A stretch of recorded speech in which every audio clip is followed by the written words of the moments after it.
Langsung dimulai, temanya bebas karena ini model diskusi santai ya Bang ya. Lanjut Bang, silakan kami mulai menyimak dari sekarang, silakan Bang. Bang Farhan. Oke, terima kasih kepada para Iwan Villa semua baik di room Zoom maupun di live chat. Hari ini kita akan menyaksikan diskusi yang sangat menarik mungkin ya, lama terbiasa diskusi di WA. Mr. Maguru ya kalau saya nyebut, yaitu Satria Injil dengan gurunda kita Bang Zuma. Mengalir saja santai, topik nanti bisa bisa menentukan ditentukan nanti ketika diskusi sudah mulai. Silakan Gurunda Zuma dan Bang Satria Injil, Bang Kusnadi untuk memulai. Tafadhol. Ya, silakan Bang Satria. Saya ngikut aja materi bahasannya apa. Baik, selamat siang ya teman-teman semua. Udah lama nggak jumpa. Iya, lama. Terima kasih udah bisa ada di Zoom ini ya untuk dialog ya, mungkin menyegarkan pemahaman keagamaan kami. Jadi kita bisa saling asah supaya kita juga lebih memahami, mencari kebenaran. Ya tadi sebenarnya waktu saya berbicara dengan Bang Alif itu mempertanyakan bahwa apakah betul yang datang kepada Nabi Muhammad itu adalah seorang malaikat. Apa yang membedakan seorang malaikat atau bukan? Nah, tadi dibahas oleh Bang Alif, katanya ya lihat aja dari apa yang disampaikan, dari isi pesannya. Demikian juga Bang Dewa mengatakan begitu. Jadi kalau pesannya merupakan kebaikan, pesannya juga merupakan ajakan untuk menyembah Allah, maka itu pasti malaikat. Nah, ini yang harus kita bahas. Apakah benar demikian gitu? Karena ada perbedaan pemahaman tentang siapa sebenarnya iblis itu dari sudut keislaman maupun dari sudut kekristenan gitu. Apa yang ada di benak saya tentang iblis ya nanti akan kita jelaskan. Ya, gitu aja. Ringkasnya gitulah Bang Juma ya. Baik. Iya. Jadi ini materi yang sangat menarik ya sahabat-sahabat sekalian, dari saudara kita Bang Satria Injil terkait dengan bagaimana kemudian kita bisa membedakan antara malaikat dan juga iblis. Secara logika ya, bahwa di dalam kehidupan kita manusia itu selalu bersanding antara kebaikan dan keburukan, kejahatan dan juga kebaikan. Dua hal ini kemudian mengikuti anak cucu Adam, di mana pemicunya pasti kalau dari kebaikan itu adalah ajaran-ajaran yang diajarkan oleh para malaikat, sementara keburukan itu tentulah bisikan-bisikan syaitan. Nah, antara kebaikan, kebenaran, dan juga kejahatan dan kesesatan. Nah, Islam berdiri di atas fondasi dua pengajaran hukum, Al-Quran dan hadis sahihah. Al-Quran menerangkan lebih jauh dalam surah Al-An'am ya, Al-An'am itu dijelaskan di ayat 112. Bismillahirrahmanirrahim. Wa kadzalika ja'alna likulli nabiyyin aduwwa syaitan. Ya, jadi di situ diterangkan bahwa dan demikianlah untuk setiap nabi kami menjadikan musuh yang terdiri dari setan-setan dan juga manusia dan juga jin. Lalu cara penyesatan ini kemudian diterangkan oleh Al-Quran, yuhi ba'aduhum ila abadin rufal qawli gurura. Ya, semoga saya tidak keliru ya. Di situ diterangkan bahwa penyesat-penyesat ini, baik itu dari golongan manusia, dari golongan iblis atau jin. Jadi jin ini yang sesat itu arahnya menjadi iblis, namun kemudian di golongan mereka juga ada yang taat kepada Allah. Nah, sebagian mereka membisikkan kepada sebagian yang lain perkataan yang indah sebagai tipuan. Dan kalau Tuhanmu menghendaki, niscaya mereka tidak akan melakukannya. Maka biarkanlah mereka bersama apa kebohongan yang mereka ada-adakan. Jadi di sini diterangkan, Al-Quran menerangkan bahwa tipikal malaikat itu mengajarkan kepada nabi itu adalah jauh dari bisikan, jauh dari pengaruh. Maksudnya dijadikanlah iblis itu sebagai musuh oleh para nabi. Jadi nabi dicipta untuk bermusuhan dengan iblis. Sehingga sosok nabi itu tidak mungkin kemudian bisa jatuh ke dalam percobaan iblis. Dalam arti kata tidak mungkin seorang nabi itu terperdaya oleh iblis. Nah, kemudian diceritakan di ayat ini bahwa iblis ini membisikkan perkataan-perkataan indah sebagai tipuan.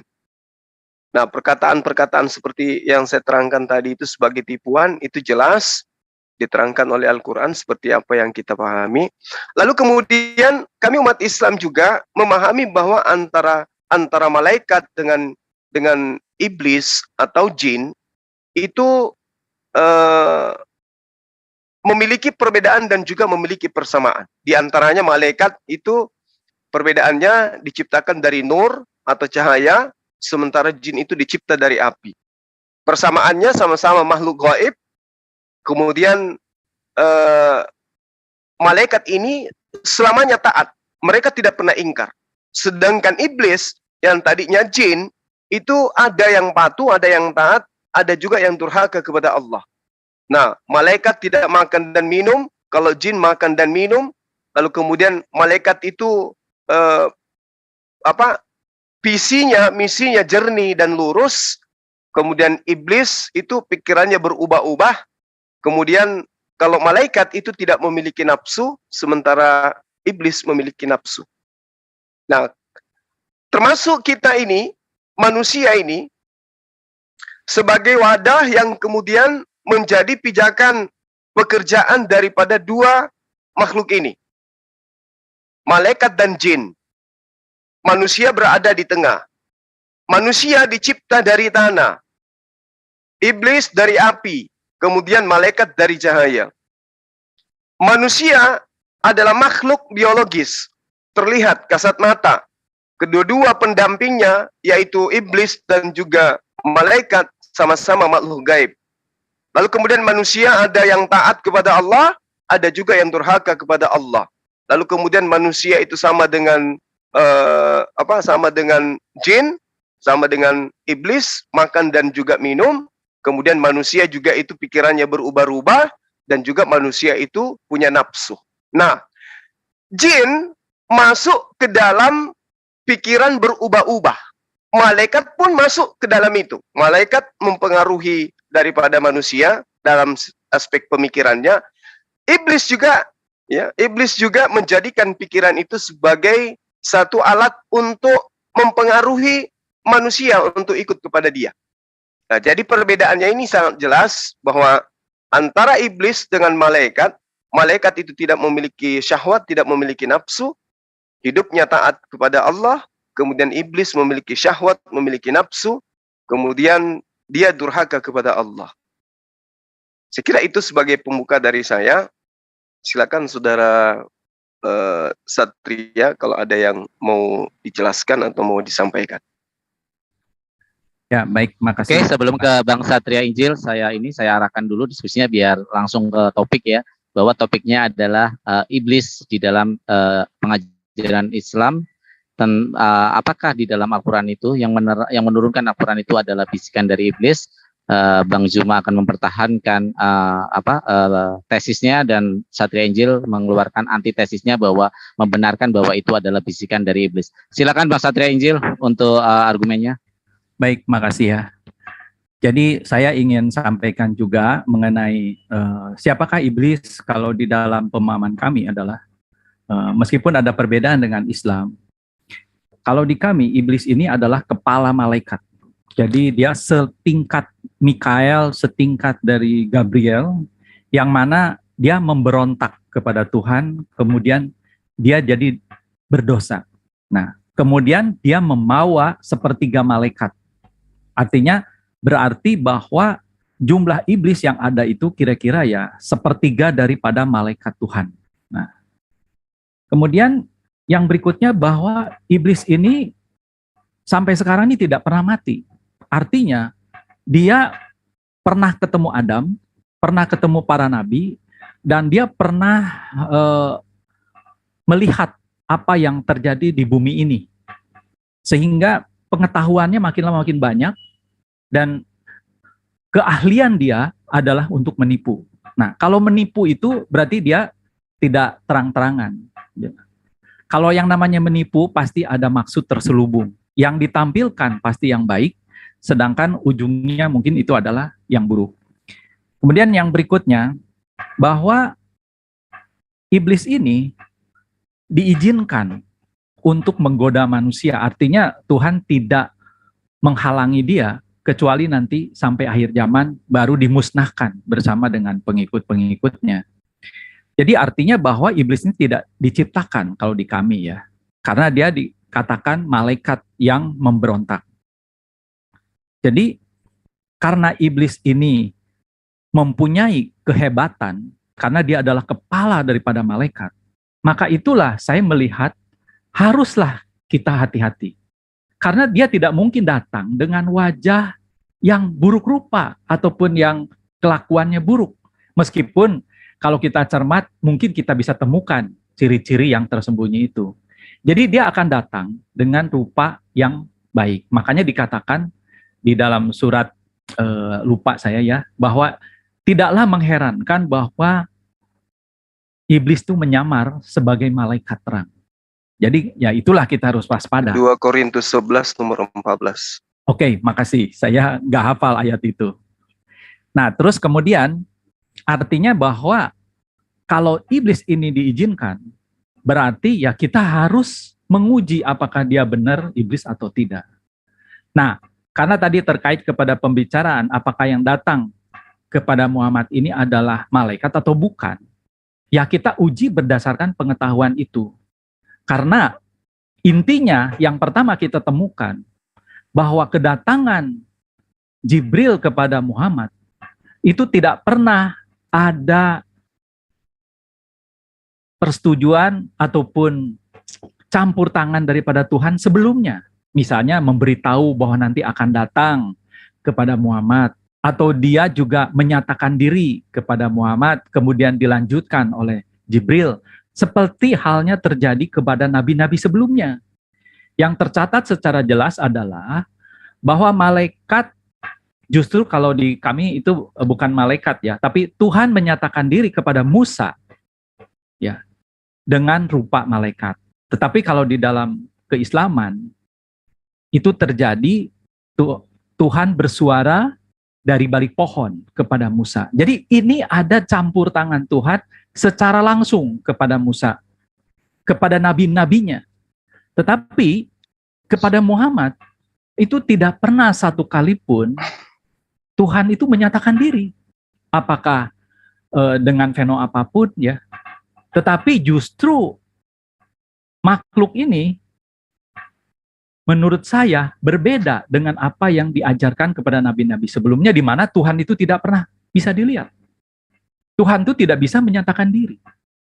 Makanya muncul surat Asy-Syura 51 yang mengatakan bahwa Tuhan tidak mungkin seperti itu kecuali di balik tabir.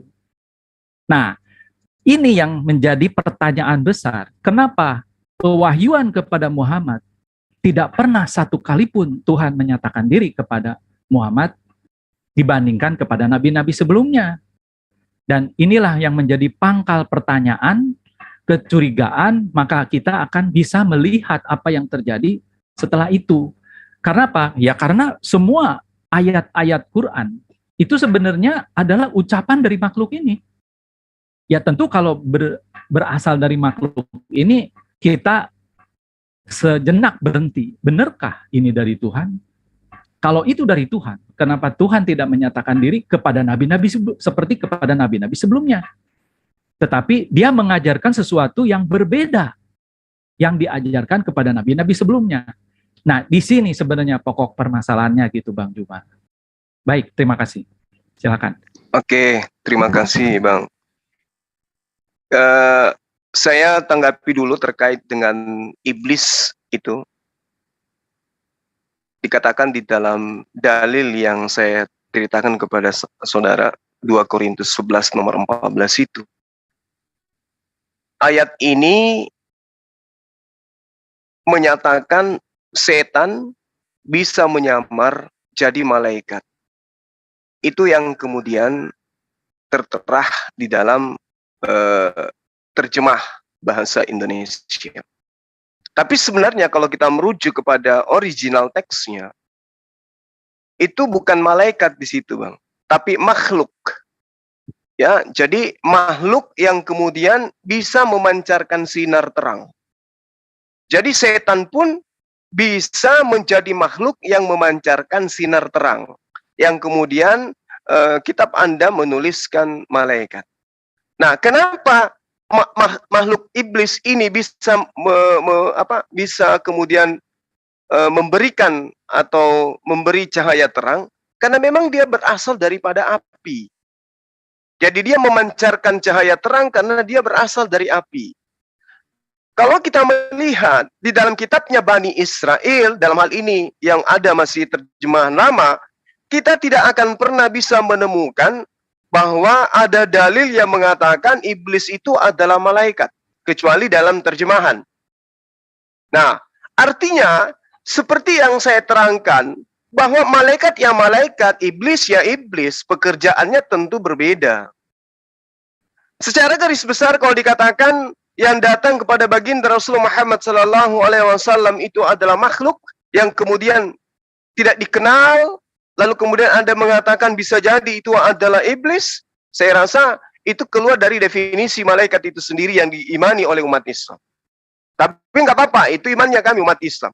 Ketika saudara mengambil Al-Quran surah Asy-Syura ayat 51, di situ dikatakan Bismillahirrahmanirrahim, wa ma kana li basharin ayyukallimahullah illa wahyan aw min wara'i hijab.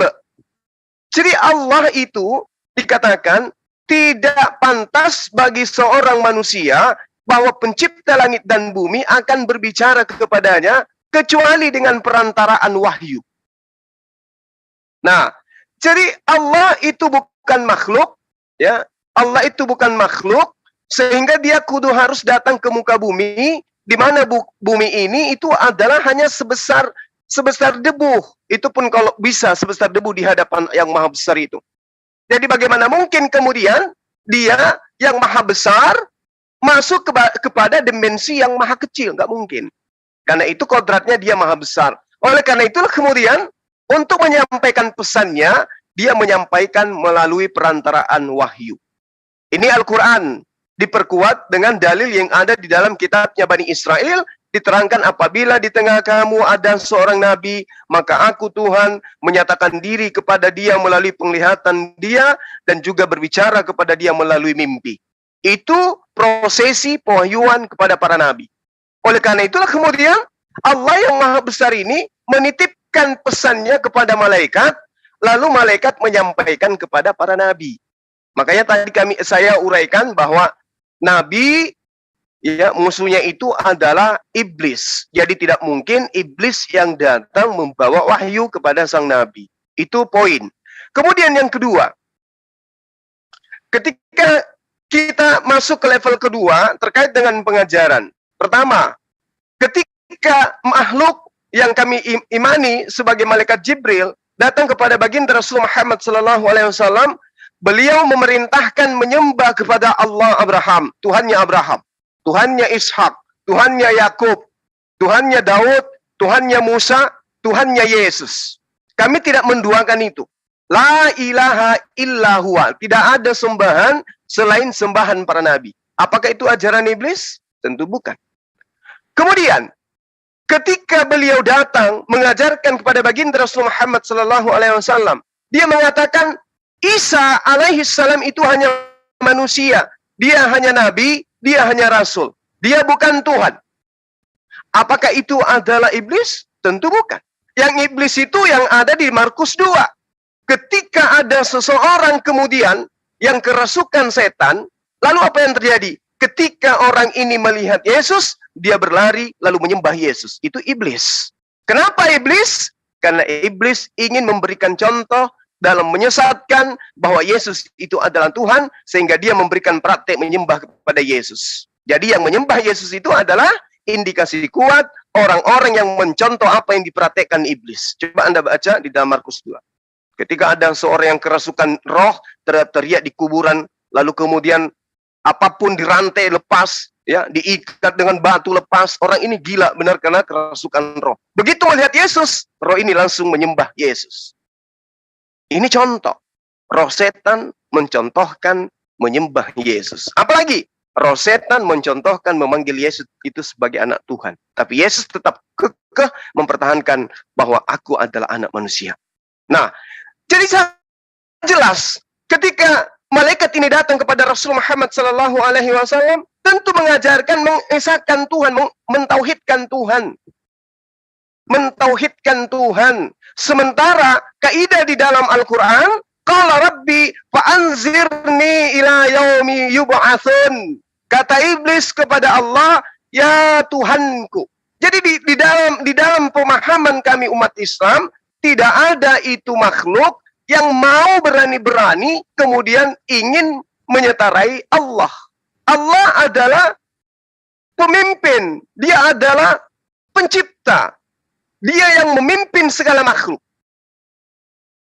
Ya, jadi kejatuhan iblis itu bukan karena dia durhaka kepada Allah, tidak. Tapi karena kesombongannya terhadap Adam, karena dia merasa derajatnya lebih tinggi daripada Adam, kemudian dia disuruh menghormat kepada si Adam ini. Ibarat kata analoginya begini, saya adalah seorang pimpinan di kantor. Kemudian ada staf saya yang jabatannya sebagai cleaning service. Aku sebagai sekretaris. Sekretaris ini kusuruh dia untuk menghormat, memberi hormat kepada cleaning service yang baru direkrut. Sekretaris ini tetap saja menganggap saya pimpinannya, tetapi dia tidak mau kemudian untuk hormat kepada cleaning service karena dia merasa level dari jabatannya lebih tinggi dari cleaning service. Begitulah iblis.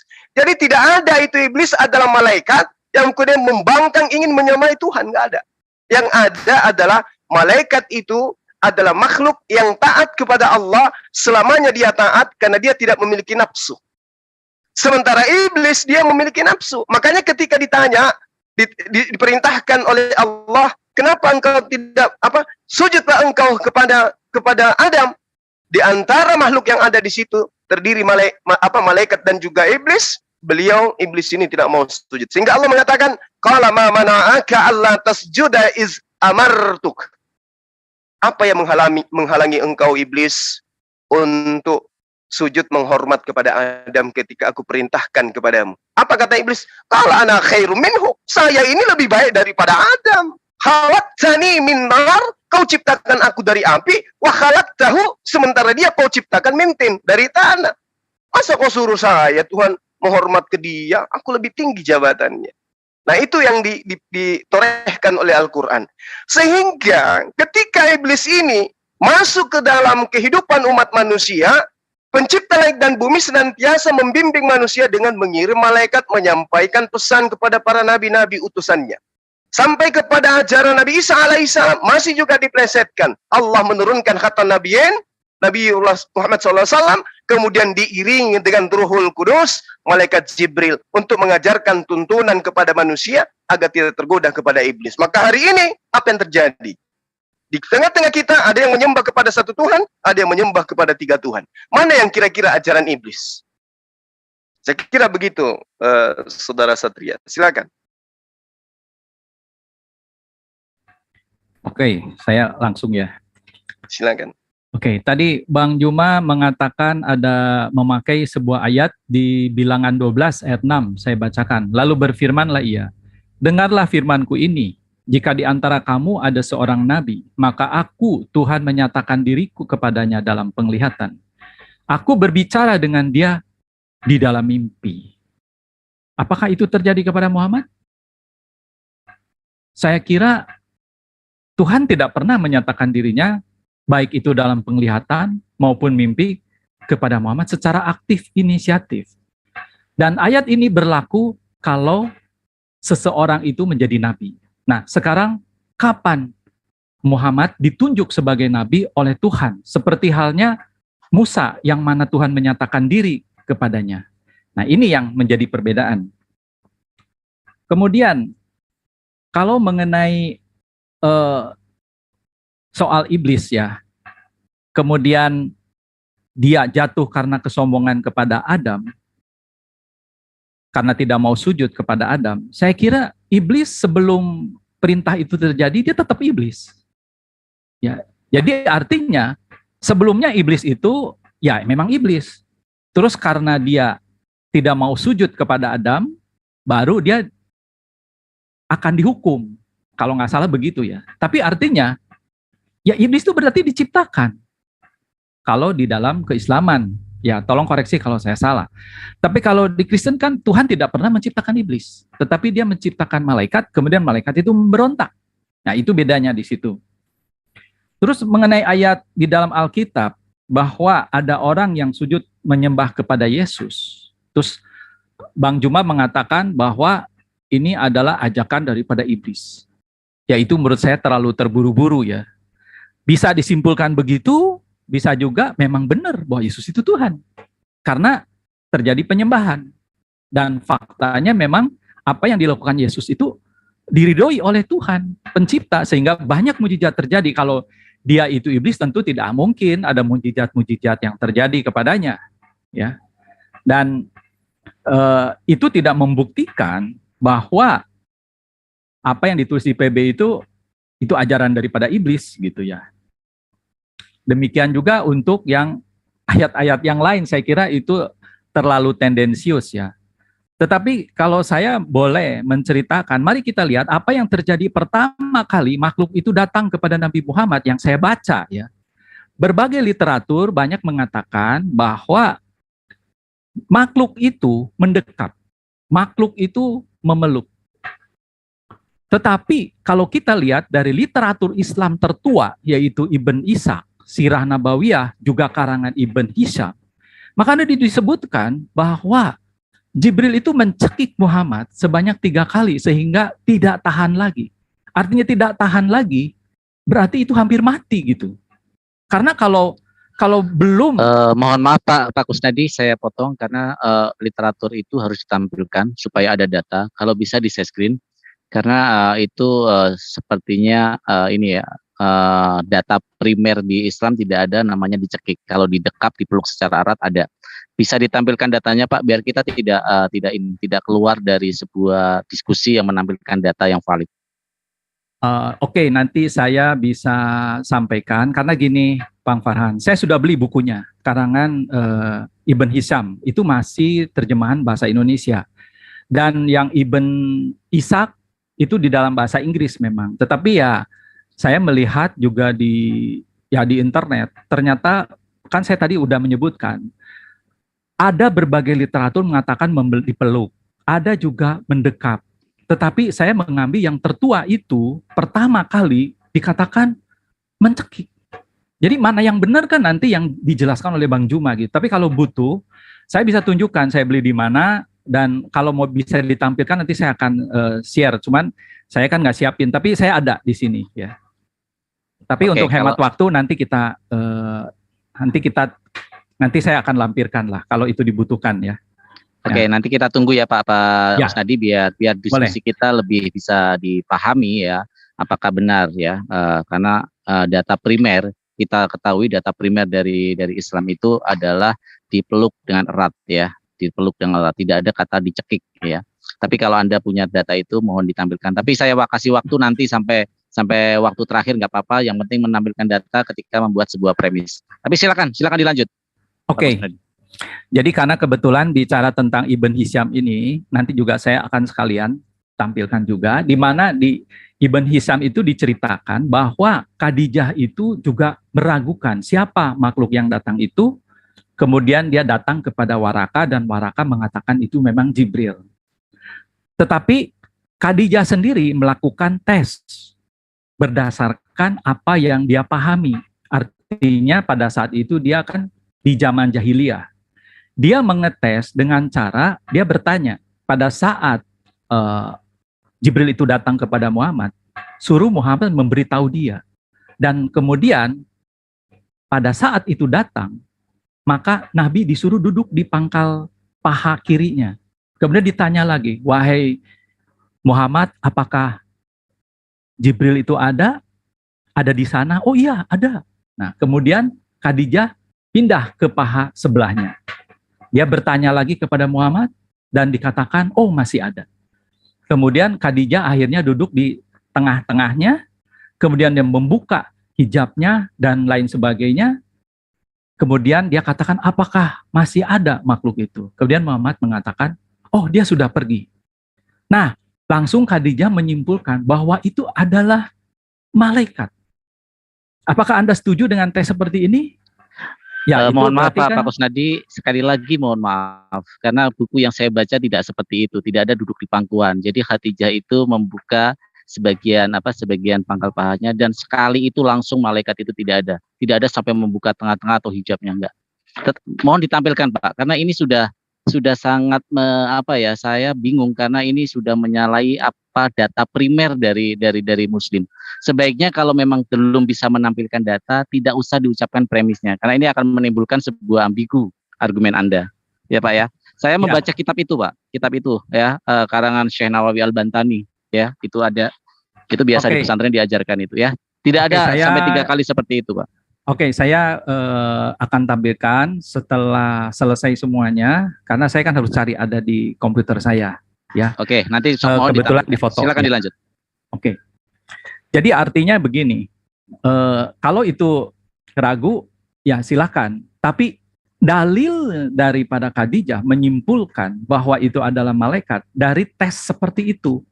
Nah, justru kita bingung apakah itu cara ngetes sesosok makhluk itu malaikat ataukah iblis? Mari kita coba gitu. Ya kalau itu memang terjadi ya. Kalau itu enggak, ya berarti kan menjadi pertanyaan besar gitu. Jadi makanya ini terkait kepada tadi Bang Juma katakan bahwa iblis itu punya nafsu. Nah, kalau dia sampai menyentuh daripada Nabi, baik itu memeluk ataupun mencekik, bukankah itu sebuah nafsu? Setidak-tidaknya nafsu menganiaya, nafsu membunuh, atau nafsu yang lain. Kemudian dia pernah menampilkan duduk di atas singgasananya di Arasy pada saat awal-awal kedatangannya kepada Nabi Muhammad. Bukankah itu juga sebuah tanda menunjukkan nafsu kekuasaan karena dia duduk di singgasana antara di ufuk ya, kalau nggak salah saya baca seperti itu ya. Nah ini kalau itu memang salah ya tolong dikoreksi gitu ya. Nah jadi artinya bahwa kalau dari awal kita masih bertanya-tanya tentang makhluk ini, bagaimana kita bisa menerima semua perkataan ini adalah dari Tuhan? Karena anehnya Tuhan yang Maha Kuasa, Tuhan yang Maha Tahu, tidak pernah menyatakan dirinya seperti halnya kepada Nabi Musa. Setidak-tidaknya sama. Apakah Tuhan pernah berbicara kepada Muhammad di balik pohon, atau di balik apapun, atau di balik tirai dan lain sebagainya?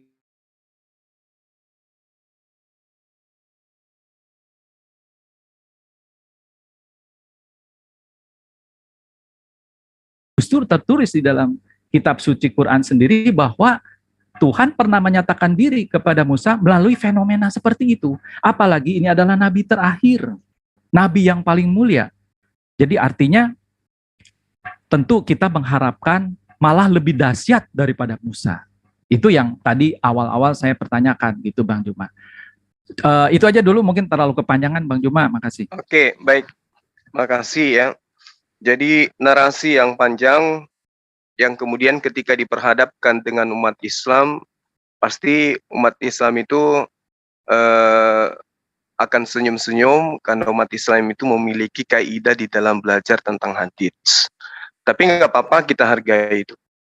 Jadi gini, pertama saya terangkan bahwa malaikat itu tentu tidak memiliki nafsu, dalam arti kata dia tidak akan ingkar dari apa yang diperintahkan Tuhan kepadanya.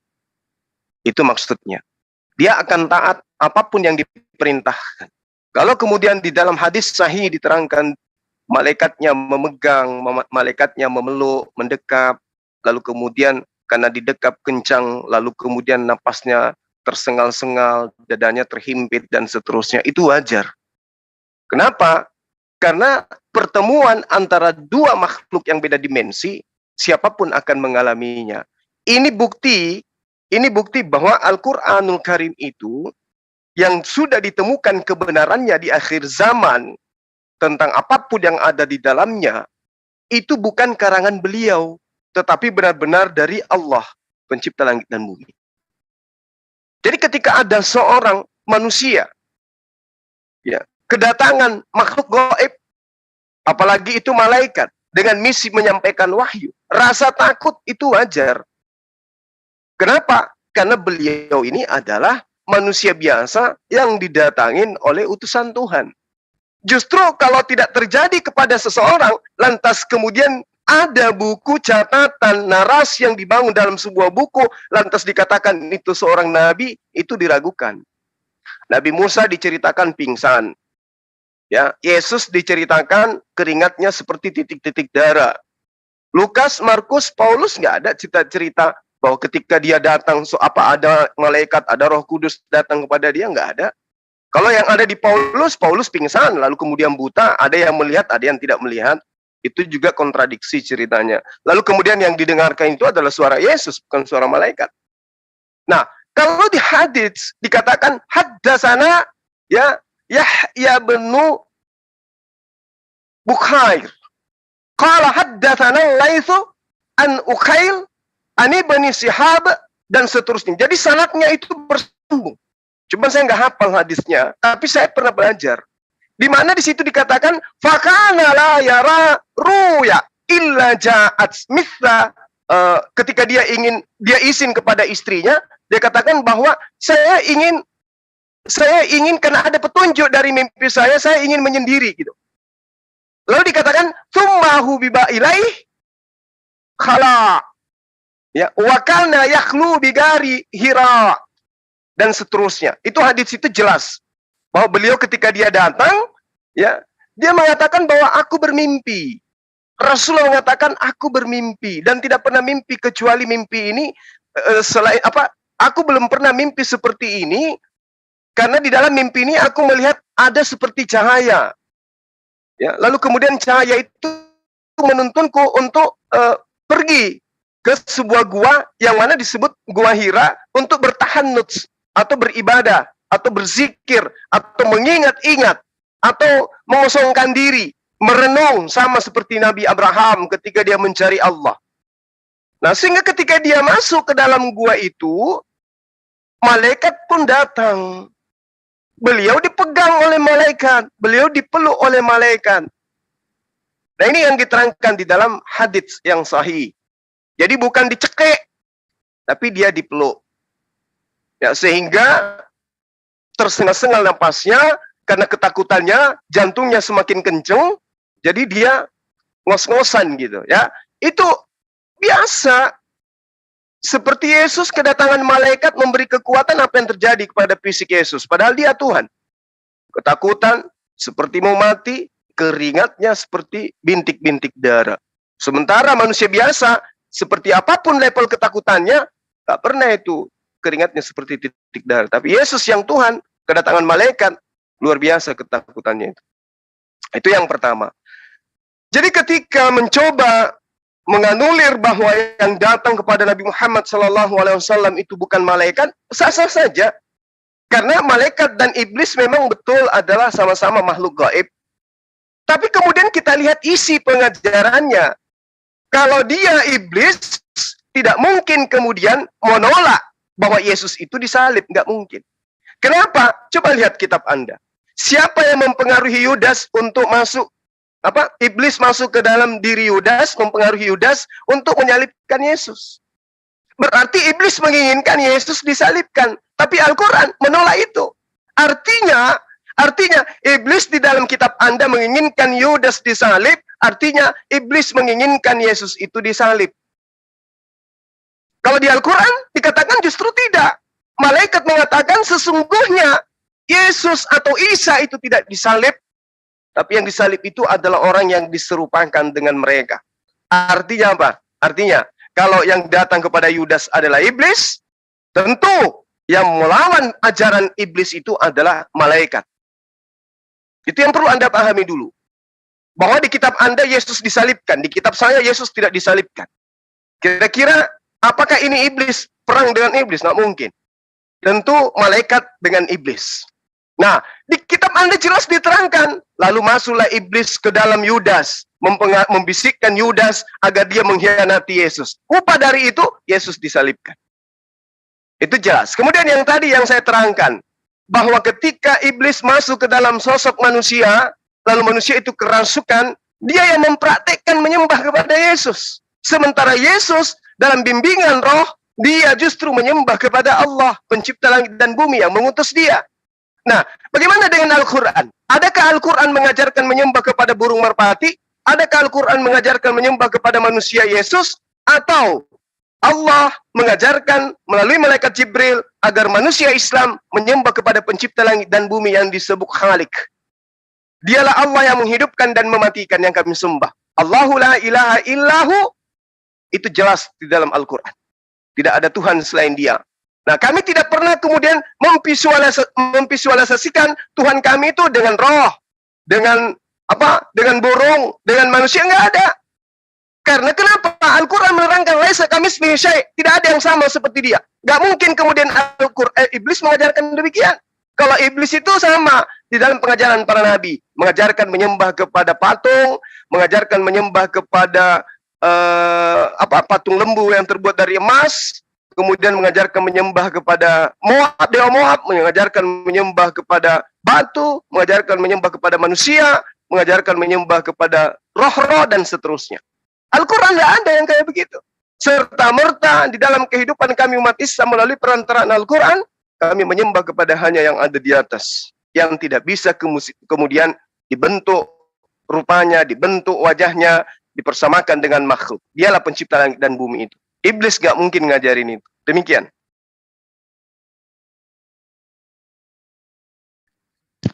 Oke, terima kasih Bang Zuma. Sekali lagi untuk Bang Kusnadi ya.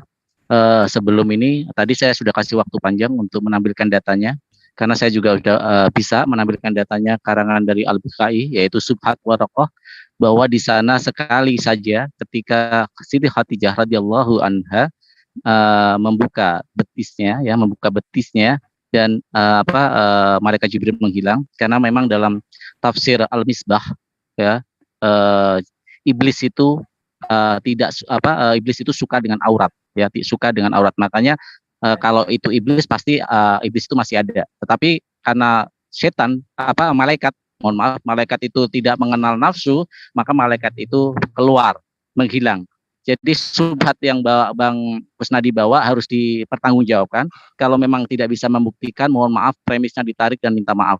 Mohon maaf, saya mewakili para netizen juga. Banyak yang protes dengan statement dari Bang Kusnadi, Satria Injil. Tolong ditampilkan, kalau nggak bisa ditampilkan, mohon premisnya ditarik dan meminta maaf. Tafadhol, silakan. Baik. Jadi buku itu sudah saya miliki karena saya beli. Itu ada jilid 1, jilid 2. Saya sempat memvideo judulnya, nanti kalau Bang Farhan mau baca isinya, nanti saya tunjukin halaman berapa, karena itu tersedia banyak di Indonesia ini ya.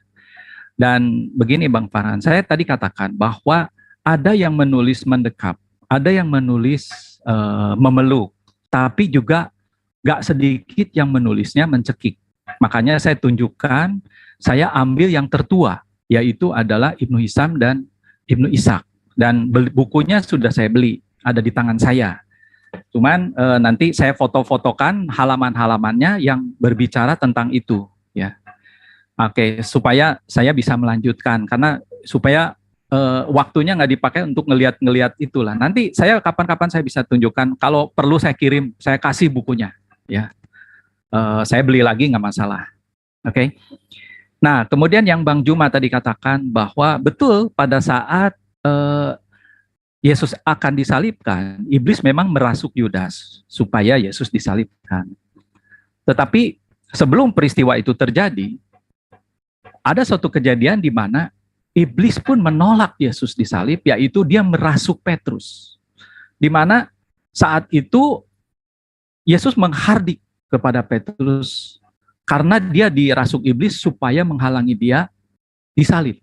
Jadi kita melihat iblis di awal menolak salib, kemudian baru terakhir dia merasuk supaya menyalibkan Yesus. Nah, apa yang terjadi?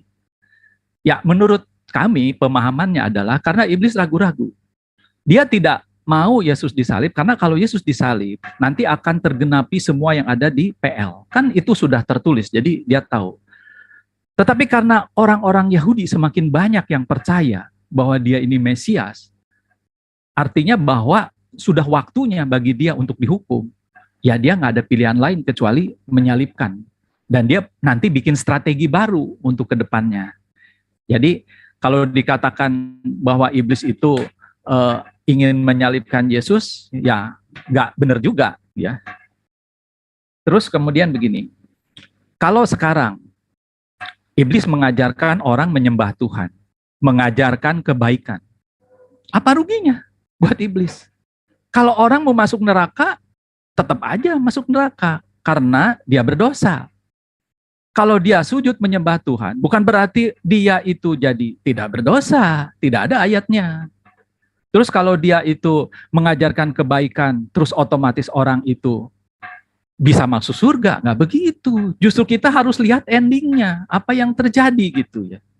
Nah ini saya melihat bahwa kenapa di dalam pengajaran-pengajaran yang ada, bahwa ini banyak terkait kepada Abraham, kepada Ismail, dan seterusnya. Tetapi, mohon maaf, saya tidak menemukan link peristiwa sejarah maupun berbeda banyak dengan Alkitab kami, di mana tidak pernah ada Ka'bah, tidak pernah ada sa'i, mabit, terus kemudian wukuf, dan lain sebagainya. Dan setelah kita pelajari, yang saya baca, kalau salah ya tolong dikoreksi ya, artinya pada beberapa kali kita diskus dengan teman-teman muslim di Zoom juga, bahwa kayak seperti praktek poligami, itu sebenarnya bukan asli Islam, tapi peninggalan jahiliyah, yang mana tadinya poligami ratusan, terus kemudian disederhanakan jadi 4. Ya bagus.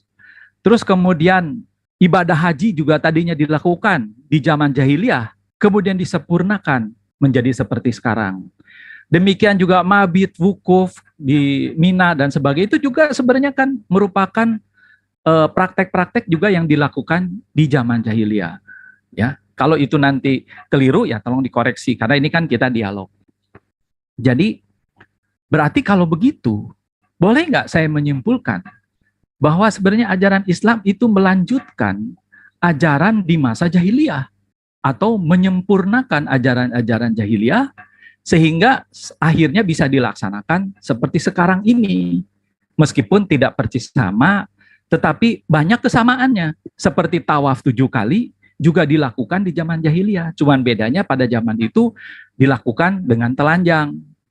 Kemudian waktu sa'i di Safa Marwa, kalau sekarang mungkin menggunakan lorong ya supaya bisa dengan mudah. Tapi kalau zaman dulu itu di sa'i dan di Safa Marwa itu ada patung di situ, patung Naila dan siapa gitu ya. Arti itu memang peninggalan jahiliyah. Nah, jadi kalau saya katakan itu memang tidak sama, tetapi ada kemiripan. Jadi artinya apakah ini melanjutkan atau bukan? Ini yang justru saya pertanyakan, apakah ini maksud terselubung dari makhluk itu yang justru sebenarnya tidak ada kaitannya kepada Abraham. Ya, itu saja mungkin poinnya ya. Makasih Bang Jumat. Iya, terima kasih. Jadi apa yang kemudian saudara lihat orang tawaf, orang berhaji, ada kesamaan dengan ajaran-ajaran jahiliyah? Mungkin saja iya ada kesamaan. Tapi kesamaan itu bukan berarti menandakan itu adalah sebuah kesesatan. Tidak. Kenapa? Karena pengajaran tentang bertawaf itu juga diajarkan oleh para nabi terdahulu. Misalnya dalam Keluaran 40 misalnya. Jelas sekali mereka berkeliling sampai 7 kali kok di dalam beribadah. Tawaf juga itu dilakukan. Wudu itu juga mereka lakukan. Jadi tidak ada acuan kemudian bahwa Islam melakukan haji kemudian itu adalah melakukan kelanjutan daripada ajaran paganisme. Bukankah di dalam kitabnya Bani Israel, nubuatan-nubuatan tentang ditunjuknya sebuah kota di mana semua harta benda, emas, tembaga, perak, binatang-binatang akan dikumpulkan di sana, dihimpun ke sana. Itu sudah ada nubuatannya. Di dalam Ulangan 12 nomor 5 misalnya. Ya, tetapi tempatnya akan dipilih Tuhan Allahmu dari segala sukumu, sebagainya untuk menegakkan namanya di sana. Tempat itulah yang harus kamu cari, dan ke sanalah kamu harus pergi. Ini perintah, kawan. Jadi kalau ada kesamaan kemudian yang Anda temukan di dalam pengajaran-pengajaran orang-orang terdahulu, lantas Anda mengatakan itu adalah dari iblis, maka Anda harus buka mata nih sekarang. Bagaimana ajaran Kristen? Ajaran siapa yang dicontoh oleh Kristen mengorbankan darah manusia? Bukankah itu ajaran paganisme? Ajaran barbar? Ajaran sadisme? Ajaran penyembahan terhadap roh-roh? Dan bukankah Tuhan Anda adalah roh? Dan kemudian dikatakan roh Tuhan Anda bertanduk 7 dan bermata 7? Bukankah itu semua adalah ajaran animisme? Ya, ajaran yang diajarkan oleh Romawi, Yunani, Mesir, India, itu yang Anda sadar. Kalau Anda ingin melihat dari aspek pengajaran, ibadahnya hari Minggu, peringatan lahir Tuhan, peringatan mati Tuhan. Ini ajaran dari mana? Tuhan lahir dari perawan, dirayakan tanggal 25 Desember. Coba, itu dari mana datangnya semua itu? Jadi kalau itu yang kita jadikan dasar, maka agama saudara jauh. Karena semua aspek peribadatan itu larinya kepada paganisme. Trinitas, ada roh, ada anak, ada Roh Kudus, ada Bapa, dan seterusnya. Cobalah, sadarilah itu. Jadi tidak bisa kemudian kesamaan yang dilakukan oleh agama terdahulu, ajaran terdahulu, dijadikan sebagai filter. Kenapa? Itu yang saya katakan beberapa saat yang lalu. Manusia tanpa ada pengajaran agama, tanpa ada ajaran Nabi, tanpa ada ajaran Rasul, tanpa ada bimbingan Roh Kudus pun, manusia sudah disetting pada dirinya untuk bertuhan. Sehingga dengan logika, dengan akal yang mereka punya, tanpa agama, tanpa bimbingan Nabi, Rasul, mereka sudah beragama. Mereka sudah punya keyakinan bahwa Tuhan itu ada. Karena tidak adanya panduan, mereka melakukan pengajaran ya di dalam ajaran keyakinan mereka secara akal-akalan. Datanglah kemudian wahyu untuk meluruskan itu. Kalau ada kesamaan itu karena ada insting Tuhan di dalam diri setiap manusia, apapun dia, termasuk ateis. Nah, kalau itu yang menjadi dasar pijakan, maka nyatalah kemudian agama Anda itu tidak bisa lepas daripada paganisme. Itu yang perlu saudara pahami. Lalu kemudian terkait dengan inti ajaran. Sederhana kok sebenarnya. Dari mana iblis ini? Kemana pijakan iblis ini kemudian mengajar ketika dia bersumpah kepada Tuhan akan menyesatkan anak Adam? Di Islam atau di Kristen? Sederhana untuk mencari itu. Siapa yang kemudian mensetarakan Tuhan dengan makhluk? Kristen. Siapa yang kemudian mensekutukan Tuhan dengan makhluk? Kristen. Siapa yang kemudian yang menyembah utusan Tuhan layaknya menyembah kepada pencipta langit dan bumi? Kristen. Siapa yang kemudian membatalkan hukum di mana perjanjian kekal Allah kepada Abraham untuk bersunat? Kristen. Coba. Jadi iblisnya udah ketahuan gitu loh. Selalu menganggap Yesus itu anak Tuhan. Siapa yang punya pesan? Iblis. Coba Anda baca dalam kitab Anda. Iblis lebih banyak berpesan Yesus itu anak Tuhan. Sementara di data, di kitab yang sama, Tuhan tidak beranak. Dia bukan anak manusia dan juga bukan anak manusia. Tapi di sisi lain, di dalam kitab yang sama, Yesus adalah anak Tuhan. Jadi iblis itu bekerja di mana? Di kitab Anda. Itu poin. Terakhir, poin ini. Kepada siapa Yesus agar diwaspadai?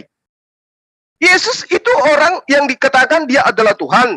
Dia adalah firman. Ketika dia datang, dia mengajarkan keselamatan. Tapi apa yang dia katakan kepada dia? Adakah dia mengatakan, waspadalah kepada Bani Ismail? Waspadalah kepada orang Arab? Nggak ada. Tapi Yesus berpesan apa? Waspadalah kepada ahli kitab. Ahli kitab ini adalah sumber ajaran Kristen. Waspadalah kepada orang Farisi. Orang Farisi ini adalah sumber ajaran Kristen. Waspadalah kepada orang munafik. Sekali lagi saya katakan, ajaran Kristen berasal dari orang munafik. Kepada orang Yahudi, dia ngaku orang Yahudi. Kepada orang Roma, dia ngaku orang Roma.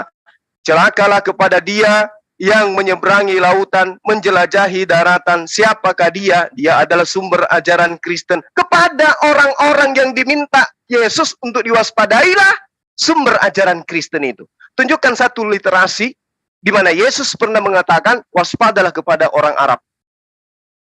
Gak ada itu. Yang ada waspadalah kepada orang Yahudi. Waspadalah. Dan Yesus tidak pernah mengatakan, celakalah engkau wahai orang Arab. Gak ada. Tapi yang dikatakan, celakalah engkau ahli kitab, celakalah engkau ahli perisi. Coba. Jadi kepada siapa iblis itu bekerja sebenarnya? Itu nyata di dalam pengajaran kita. Ketika kami kemudian mengatakan, siapa pencipta langit dan bumi? Cuma satu, Allah. Tapi kalau kalian, siapa pencipta langit dan bumi? Yesus kah? Bapak kah? Roh Kudus kah? Atau yang mana? Anda akan bingung. Tapi mencoba membangun narasi dengan doktrin dogma, 3 dalam 1, 1 dalam 3. Sehingga 1 tambah 1 sama dengan 1. Itu yang ada. Nah sekarang, ada nggak dalam Al-Quran yang mengatakan Rasul Muhammad SAW itu adalah anak Tuhan? Nggak ada. Kenapa? Karena Tuhan bukan manusia dan bukan anak manusia. Tapi di dalam kitab Anda, Yesus senantiasa disebut anak Tuhan dan itu diajarkan oleh iblis. Demikian sebentar, silakan. Baik, saya langsung tanggapi ya, Bang Jukma.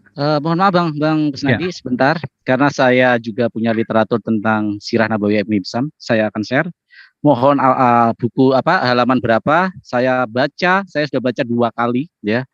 Karena saya screen. Mohon maaf ya Gurunda ya, biar tidak silakan. Yang ditampilkan oleh di Kusnadi.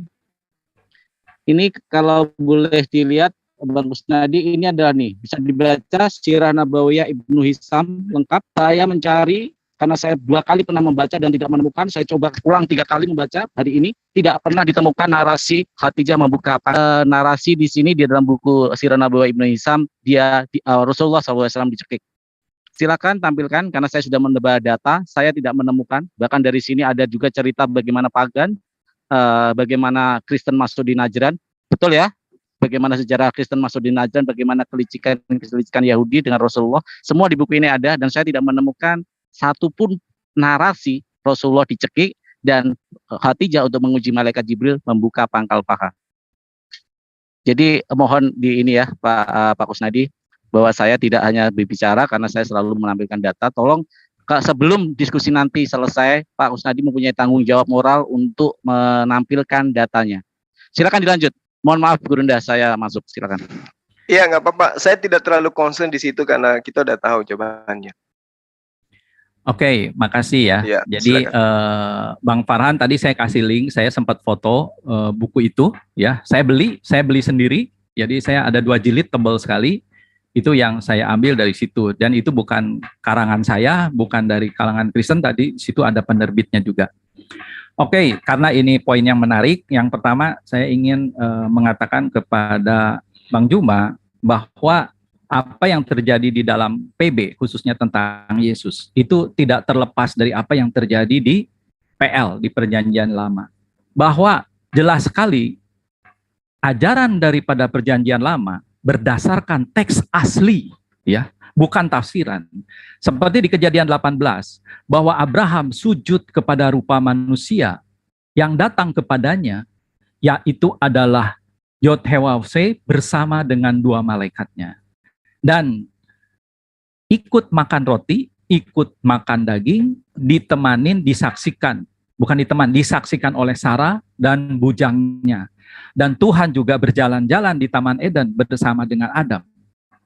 Jadi yang Anda katakan sepagan itu sudah terjadi sejak zaman Adam, sejak Adam masih tinggal di sorga.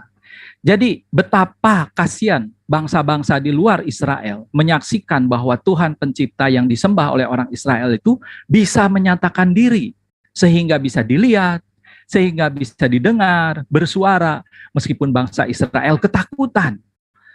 Dan akhirnya bangsa-bangsa di luar Israel yang adalah bangsa-bangsa pagan mencoba meniru-niru. Membuatlah ajaran-ajaran memakai patung, mempersembahkan anak manusia, meniru-niru. Tetapi yang terjadi di dalam ajaran Taurat kepada bangsa Israel, jelas di situ bahwa tentang penumpahan darah untuk penebusan dosa itu sudah diajarkan, yaitu sejak di zaman Adam, kemudian anak-anaknya, jelas sekali di Abraham, di Musa, dengan memakai darah binatang. Itulah sebabnya di dalam ajaran mereka, gak bisa kita mempersembahkan sembarang binatang, tetapi ada syarat-syaratnya dan harus ada darah yang ditumpahkan. Jadi kalau Anda katakan bahwa itu adalah ajaran paganisme, ajaran barbar, ajaran dan lain sebagainya, berarti Anda menuduh Abraham, Musa, dan yang lain-lain adalah juga barbar. Karena mereka benar-benar mempersembahkan binatang sebagai simbol juru selamat yang akan datang. Kemudian bahwa bangsa pagan itu menyalahgunakan, menyelewengkan, ya itu lain cerita. Tetapi kita bisa melihat sendiri bahwa justru apa yang sudah diajarkan itu sampai kepada PB. Malah kita bertanya, kalau Tuhan tidak bisa menyatakan diri, jangan-jangan Tuhan itu nggak ada. Artinya orang ateis benar. Tuhan itu nggak ada. Apa kita bisa mengatakan, ya lihat ciptaannya dong. Orang nggak bisa dibohongi. Orang melihat ciptaannya bukan berarti itu Tuhan ada. Tapi kalau Tuhan menyatakan diri, barulah itu bukti ada. Ya, jadi janganlah kita dicuci otaknya sehingga Tuhan itu nggak bisa menyatakan diri. Jadi artinya bahwa yang datang kepada manusia itu Tuhan dengan kemahakuasaannya, dia menyatakan diri. Bukan berarti wujud Tuhan itu seperti Yesus, bukan. Tapi Tuhan menyatakan diri dalam rupa manusia. Ya tentu rupa manusia harus ada sesuatu rupa dong. Nah, itu pun terjadi di perjanjian lama. Tuhan menyatakan diri dengan tiang awan, tiang api, malaikat, rupa manusia, tangan menulis, dan lain sebagainya. Itulah kekuasaan Tuhan. Kalau Anda nggak percaya itu, ya berarti Tuhan nggak maha kuasa. Dan Tuhan tidak tergantung kepada makhluknya. Untuk dia menyampaikan firman-Nya, dia bisa melakukan itu sendiri. Tidak perlu mengutus malaikat. Kalau begitu, Tuhan akan tergantung kepada ciptaannya. Nah, inilah bedanya antara Tuhan yang kami sembah dengan Tuhan yang dia dikatakan fiktif. Seperti tadi, tidak ada. Kemudian soal tawaf. Anda mungkin nggak teliti membaca bahwa peristiwa mengelilingi tembok Yeriko pernah dilakukan 7 kali oleh bangsa Israel. Tapi tujuannya untuk menghancurkan tembok Yeriko. Nah, apakah Anda tawaf 7 kali untuk menghancurkan Ka'bah? Ya kan tentu berbeda. Saya nggak pernah dengar bahwa tawaf itu untuk menghancurkan Ka'bah. Tetapi menghancurkan tembok Yeriko itu tergambar jelas di dalam kitab Taurat sendiri. Ya. Jadi soal-soal yang lain itu lebih banyak kesalahpahaman dari Bang Juma di dalam memahami pengajaran daripada Kristen. Tapi satu hal yang terjadi bahwa pada saat apa yang diturunkan kepada murid-murid Yesus, itu ada suara dari langit, dari Sang Pencipta itu sendiri, memperdengarkan suaranya disaksikan banyak orang, yaitu pada saat di Sungai Yordan dan di Taman Getsemani. Itulah awal dan akhir pekerjaan Yesus. Jadi ini adalah pernyataan dari Sang Pencipta langit dan bumi ini bahwa ini dia yang benar. Tapi ini tidak kita temukan di Anda gitu. Malah justru apa yang terjadi seperti yang saya sampaikan tadi. Kalau dikatakan Bang Juma, ya mungkin ada kesamaan. Tapi itu bukan kesesatan. Tapi jangan lupa ada suatu hadis yang mengatakan barang siapa mirip suatu kaum, dia adalah bagian dari kaum itu. Ini yang harus dijawab. Kalau ada kemiripan, berarti itu bagian. Nah, apalagi kalau kita baca teliti, pernah beberapa kali dan salah satunya adalah di Al-Hajj 52 dikatakan bahwa dalam sebuah peristiwa di mana Nabi pada saat di Mekah, kemudian dia pernah terpeleset lidahnya sehingga dia memuji-muji sesembahan daripada bangsa Quraisy yang akhirnya dikoreksi oleh Allah itu sendiri. Nah, tapi ada sesuatu yang menarik di sini adalah bagaimana mungkin seorang nabi Tuhan lidahnya bisa dipakai oleh iblis. Sehingga orang-orang Quraisy akhirnya masuk Islam gara-gara lidah nabi dipakai oleh iblis tersebut. Nah, ini yang harus dijelaskan Bang Juma. Ya, mungkin pemahaman saya salah, tetapi ya tolong dijelaskan. Ya, oke, makasih Bang Juma. Iya, jadi sekali lagi saya katakan, apapun yang Anda bawa, narasi yang Anda bangun, berdasarkan Islam, berdasarkan ilmu dari Islam, itu tidak akan pernah kami percaya. Anda bukan ustadz, Anda bukan ulama, sementara yang Anda bawa itu hadits katanya, hadits. Hadits itu untuk membawa, untuk mengkajinya, minimal orang itu ngerti, bisa membaca dalam original teksnya. Gak bisa serampangan, ada hadis, Rasulullah Muhammad SAW salah memuji kepada Tuhannya, orang-orang Quraisy dan seterusnya. Itu ilmunya dari mana coba? Hadits apa yang menerangkan itu? Di kitab mana itu? Kayak mana model sanadnya? Ya, jadi upaya-upaya seperti ini untuk kemudian mendoktrin kami umat Islam itu nggak akan pernah bisa berhasil. Ya, nah kembali kepada tema kita. Ketika Anda mengatakan ada hadits yang mengatakan siapa yang menyerupai. Nah justru itu saya katakan tadi, kami tidak menyerupai. Kebetulan saja kemudian orang-orang Quraisy, orang-orang jahiliyah melakukan hal yang sama. Tapi tidak menyerupai dalam arti kata bukan mencontoh. Tapi karena memang diperintahkan. Ketika Anda mengatakan tawaf yang ada untuk benteng Yeriko itu bukan untuk menghancurkan, tapi perintahnya mereka berkeliling, bukan untuk menghancurkan. Kalau menghancurkan itu dengan alat, bukan dengan berkeliling. Berkeliling itulah perintahnya tawaf. Contoh dalam berzikir kepada pencipta. Itu yang perlu Anda pahami. Kemudian, ketika Anda mengatakan kitabnya orang Yahudi sama dengan kitab Anda, hari ini kita belum pernah melihat orang-orang Yahudi yang taat kepada Torah satu tempat ibadat dengan orang Kristen. Tapi umat Islam dengan orang Yahudi, praktisi Torah, sudah bisa kita buktikan mereka satu tempat ibadah dengan umat Islam. Mereka datang ke masjid untuk beribadah. Orang-orang Yahudi. Ketika saya tanya, kenapa Anda tidak beribadah di gereja? Itu rumah setan. Mohon maaf. Kalau di masjid itu rumah menyembah kepada Tuhan Tauhid, Tuhan yang mencipta langit dan bumi, yang tidak bisa disetarakan dengan makhluk. Yang Anda utarakan itu di dalam Kejadian 18 itu bukan Tuhan, tapi malaikat Tuhan yang datang kepada Abraham, yang kemudian disalah tafsirkan oleh penyembah-penyembah manusia bahwa yang datang itu adalah manusia. Nggak ada Yahudi yang mengatakan Tuhan datang dalam rupa manusia, nggak ada. Kitab manapun di dalam pengajaran orang-orang Yahudi, tafsir-tafsir kitab Torah itu nggak kita akan temukan bahwa Tuhan pernah datang dalam rupa manusia. Kalau Tuhan menyatakan diri, betul. Kami umat Islam juga mengaku itu. Allah Subhanahu wa Ta'ala itu menyatakan diri. Yang Anda maksud menyatakan diri itu harus pagan. Itu menurut Anda. Menyatakan diri itu harus datang. Nah, itu menurut Anda. Tapi yang dimaksud menyatakan diri itu adalah contoh. Saya menyatakan diri kepada manusia bahwa saya masih hidup. Apakah saya harus datang ke semua orang untuk mengatakan ini ada wujud saya, ini ada wujud saya loh, ada wujud. Tidak. Cukup saya telepon mereka, mereka mendengarkan suaraku, itu aku menyatakan diri kepada dia bahwa aku masih ada. Begitulah Allah. Cukup dia menyatakan diri melalui malaikatnya, melalui nabinya, melalui rasulnya, bukti bahwa dia ada. Allah Subhanahu wa Ta'ala menyatakan dirinya ada melalui adanya Al-Quran. Dengan adanya Al-Quran, bukti adanya Allah Subhanahu wa Ta'ala. Dengan adanya baginda Rasul Muhammad, bukti Allah menyatakan diri kepada baginda Rasul Muhammad SAW. Adanya malaikat Jibril datang kepadanya, bukti Allah menyatakan diri kepada baginda Rasul Muhammad SAW. Coba Anda baca dalam Keluaran 3. Bagaimana Allah menyatakan diri kepada Musa? Apakah Allah datang dalam wujudnya? Tidak. Allah menyatakan diri dalam bentuk malaikat.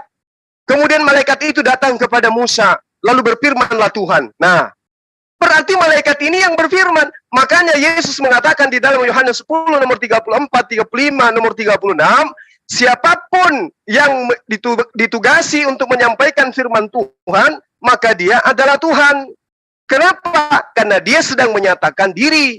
Tuhan itu sedang menyatakan diri melalui malaikat, melalui nabinya. Makanya Yesus mengatakan, siapa yang melihat aku sama seperti melihat Bapa. Kenapa? Bapa sedang menyatakan keberadaannya melalui utusannya.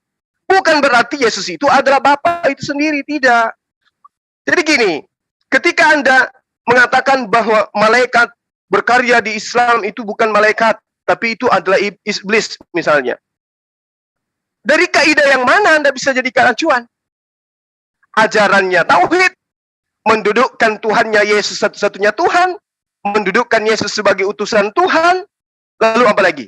Mengimani kitab yang datang kepada para nabi adalah kitab dari Tuhan, malaikat-malaikat juga kami imani sebagai malaikat yang memiliki tugas sesuai dengan apa yang diperintahkan oleh Tuhan, dan kemudian juga kami mendudukkan iblis itu sebagai penggoda yang senantiasa mengajak manusia untuk menyembah selain daripada Tuhan.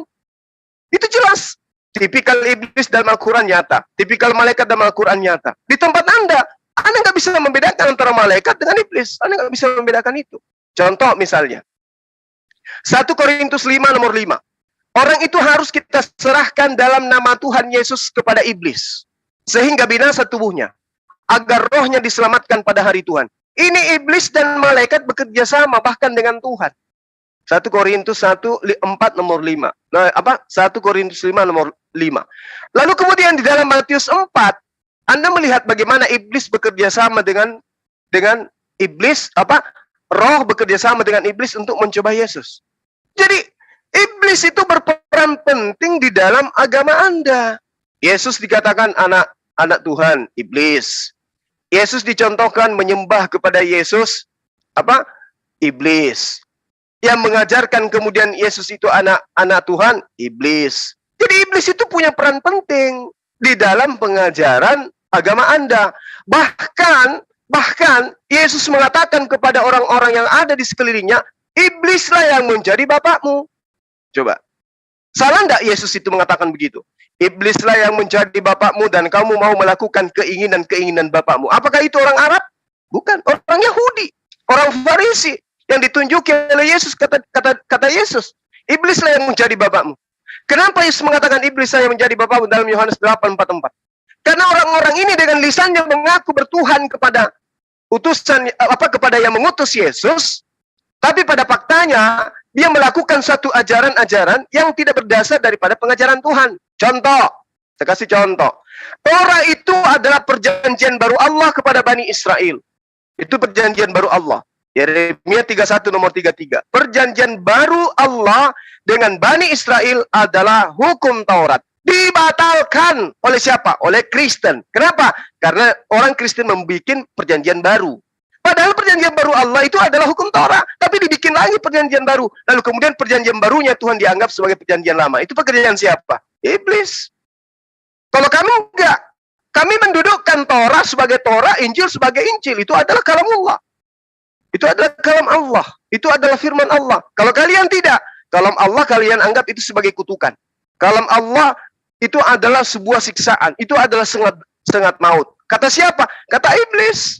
Makanya Yesus mengatakan, iblislah yang menjadi bapakmu dan kamu mau melakukan keinginan-keinginan bapakmu. Satu-satunya manusia yang mengaku bapak di dalam ajaran yang dibawa oleh Yesus hanya Paulus. Akulah yang menjadi bapakmu di dalam Yesus Kristus. Siapa perkataan itu? Paulus. Nah sekarang Anda menjadi Kristen, perintah siapa? Paulus. Berarti Pauluslah yang menjadi bapakmu dan kamu mau melakukan keinginan-keinginan bapakmu. Gak salah kan? Makanya Yahudi sampai hari ini tidak memberikan ruang kepada Kristen untuk masuk ke tempat rumah ibadahnya. Karena orang Kristen dari sejak pertama Paulus datang memasukkan orang Yunani masuk ke rumah ibadahnya orang Yahudi, mereka dianggap najis. Mereka dianggap najis. Jadi kalau ajaran iblis yang kita cari, lihat dari buahnya pasti ketahuan. Siapa yang mengajarkan menyembah kepada manusia? Kristen. Siapa yang mengajarkan untuk mengimani sebuah kitab yang tidak berasal dari Yesus? Kristen. Itu bisa dilihat itu, nyata itu. Kata Tuhan di dalam pengajaran Musa, jangan ada sembahan lain di hadapanku. Apakah Kristen mematuhi itu? Tidak. Apa buktinya? Dia membuat sembahan baru. Siapa namanya? Yesus. Cuma Yesus. Roh Kudus juga mereka jadikan sembahan. Jadi ada sembahan baru selain daripada Bapa, yaitu Yesus. Itu pekerjaan siapa? Iblis. Begitu, Bang Kusnadi. Jadi sederhana. Kami menyembah kepada Tuhannya Nabi Musa. Siapa itu? Tuhan yang memperkenalkan dirinya dengan nama Tuhan. Apa bahasa yang digunakan? Ani yot hepave. Aku ini adalah Tuhan. Kami menyembah dia. Yang mana Tuhan itu kelak namanya adalah Allah. Yang maha suci lagi maha tinggi. Kalau Anda tidak. Kami menyembah Bapa yang adalah roh. Di mana roh? Bagaimana bentuk wujud roh itu? Baca di Wahyu 5 nomor 6. Berupa bertanduk 7, bermata 7. Dan itulah ketujuh roh Tuhan. Roh Theos. Itu semua nanda. Jadi dia mengajarkan kemudian menyembah kepada makhluk. Bapa makhluk. Anak makhluk. Roh Kudus juga makhluk. Hanya Kristen. Hanya Kristen yang mengajarkan itu. Demikian sementara. Ya, makasih Bang Juma. Jadi kalau saya sih perhatikan tadi perjanjian baru itu udah ditulis di kitab Yeremia itu 700 tahun sebelum kedatangan Yesus. Dan itu bukan berbicara Taurat. Taurat itu di zaman Musa, bukan di zaman Yeremia. Yeremia itu ratusan tahun sesudah Musa. Jadi justru adanya kitab perjanjian baru ini justru sudah diberitahu oleh Tuhan di Yeremia tadi, ya. Jadi yang Bang Juma sampaikan itu karena Bang Juma nggak baca teks secara teliti, ya. Kalau hanya berdasarkan tafsiran Talmud, Targum, ya itu artinya tersesat karena Targum itu bikinan orang Romawi. Bagaimana Anda bisa mempercayai ada orang Romawi jadi nabi? Ya, Onkelos itu orang Romawi, dia keponakan Jenderal Titus yang menghancurkan bait suci Yerusalem, ya. Dan kita lihat sendiri bahwa bait suci itu diangkat oleh Tuhan, diizinkan untuk dihancurkan setelah Yesus ditolak. Dan orang Yahudi tidak bisa beribadah lagi, kecuali dia bikin sendiri, ya. Karena yang namanya bait suci itu kan tempat memberikan persembahan, mesbah. Jadi sekarang mana orang Yahudi punya tempat beribadah? Sudah nggak ada. Nah itulah bagaimana Tuhan menggenapi itu semua. Jadi kalau tadi Bang Jo mengatakan iblislah jadi bapamu, itu sebenarnya Yesus mengatakan karena orang-orang Farisi atau orang-orang Israel pada waktu itu dituduh membunuh para nabi. Sehingga maka dikatakan iblis jadi bapamu. Tapi Bang Juma menafsirkannya kemana-mana. Itu yang saya jadi bingung. Artinya hanya mencopot ayat itu terus untuk membenarkan gitu, ya. Kalau kembali ke Kejadian 18, saya kira kita nggak usah banyak berdebat, baca aja sendiri. Di situ jelas dikatakan bahwa Abraham sujud memanggilnya Adonai, dan itu berkali-kali disebut bahwa itu adalah Yod-Heh-Waw-Heh yang berbicara kepada kepada Abraham, kepada Sarah yang menjanjikan Ishak. Ya mana mungkin malaikat. Orang sujud dan juga dikatakan Alkitab mengatakan bahwa itu adalah Yod-Heh-Waw-Heh, bukan malaikat. Kalau yang datang kepada Musa dalam rupa malaikat Tuhan, jelas dia mengatakan akulah Allah Abraham, Ishak dan Yakub. Ya nggak mungkin malaikat. Bagaimana malaikat bisa mengaku itu? Nah, justru yang akan kembali saya tanyakan, apakah yang ada di Taha berapa 14 itu, yang mana akulah Allah dan sembahlah aku yang datang kepada Musa, itu malaikat atau Allah? Kalau itu malaikat, berani-beraninya ya malaikat itu meminta disembah. Ya makanya saya percaya bahwa yang datang kepada Musa itu bukan malaikat, tetapi Allah itu sendiri. Lah, itu justru terbukti bahwa Allah sendiri dengan kekuasaannya sanggup menyatakan diri kepada Musa. Lah, kenapa kepada Muhammad tidak? Nah, itu yang jadi tanya apakah Tuhannya tidur atau Tuhannya lupa atau gimana? Padahal ini nabi terakhir yang paling mulia, tentu harus lebih dahsyat dari itu.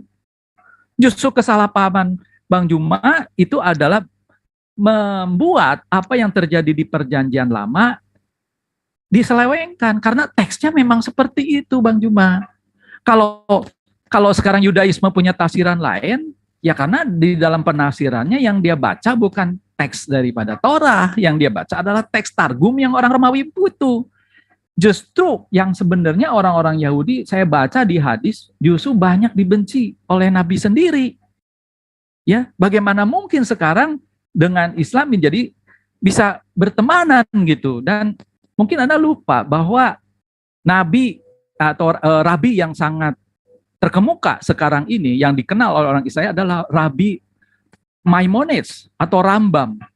Tahu apa yang dia katakan kepada ditulis di bukunya bahwa Muhammad itu adalah orang gila katanya. Dan itu nabi palsu, itu menurut Rambam. Tapi itu nggak pernah dibahas. Dan padahal buku Rambam itu adalah merupakan patokan orang-orang Yahudi di dalam menafsir-nafsirkan. Meskipun saya tidak percaya, karena Rambam itu manusia biasa. Sama seperti kita, bukan nabi. Tetapi kalau dia berani menulis seperti itu, terus bagaimana jawabannya? Kalau dia mengatakan bahwa tentang Nabi Muhammad seperti itu, meskipun dikatakan juga bahwa Yesus juga dikatakan negatif, seperti dikatakan orang gila juga, gitu kan. Nah, tetapi ya silakan dibahas. Tapi kalau Anda mengatakan tauhid itu tidak membuktikan bahwa itu dari Tuhan. Karena ajaran pagan juga ada yang tauhid. Tidak semuanya politeisme. Silakan bisa cari itu semua. Jadi kalau pengertian tauhid atau keesaan, jelas di Maleakhi 2 ayat 15 bahwa yang dimaksud echad atau esa itu mempunyai dua makna, yaitu juga merupakan kesatuan. Nah, ini yang sering kali dilupakan. Jadi manakala kita berbicara dengan orang Yudaisme, pada saat dia tanggalkan itu Talmud Targum, dia lumpuh. Kenapa? Karena teks yang tertulis di dalam kitab Tauratnya sangat mendukung perjanjian baru.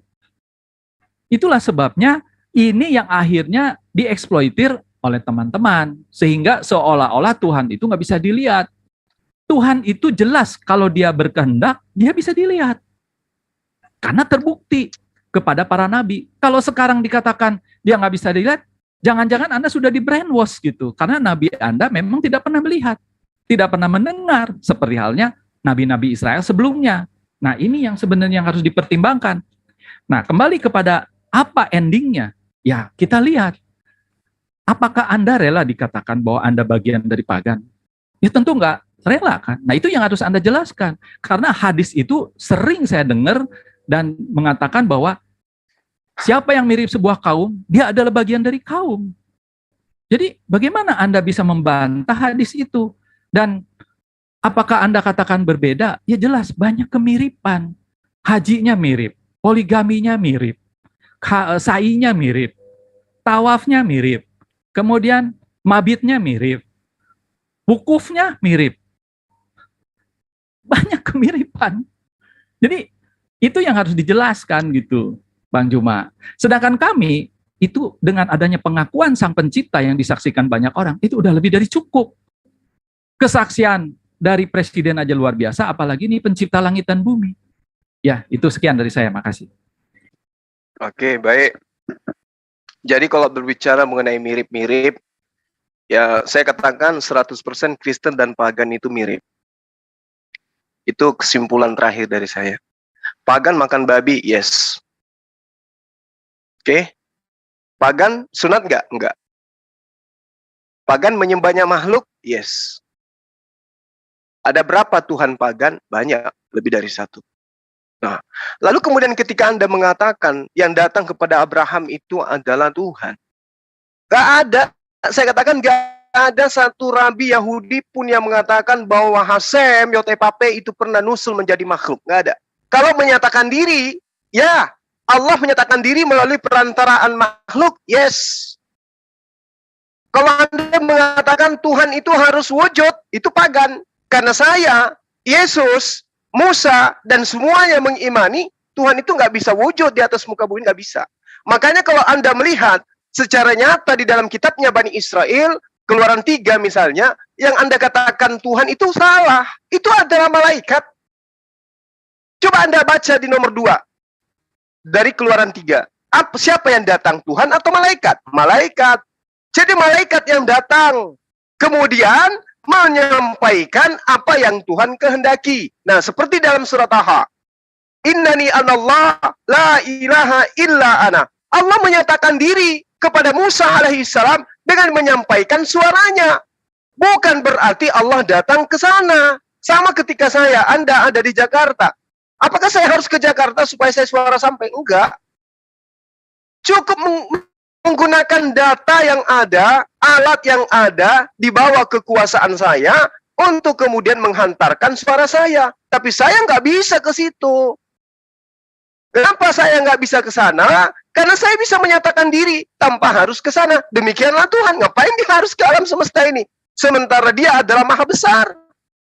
Ketika dilihat Tuhan bahwa Musa menyimpang untuk memeriksanya, berserulah Allah dari tengah-tengah semak duri. Apakah kemudian itu adalah Allah? Tidak.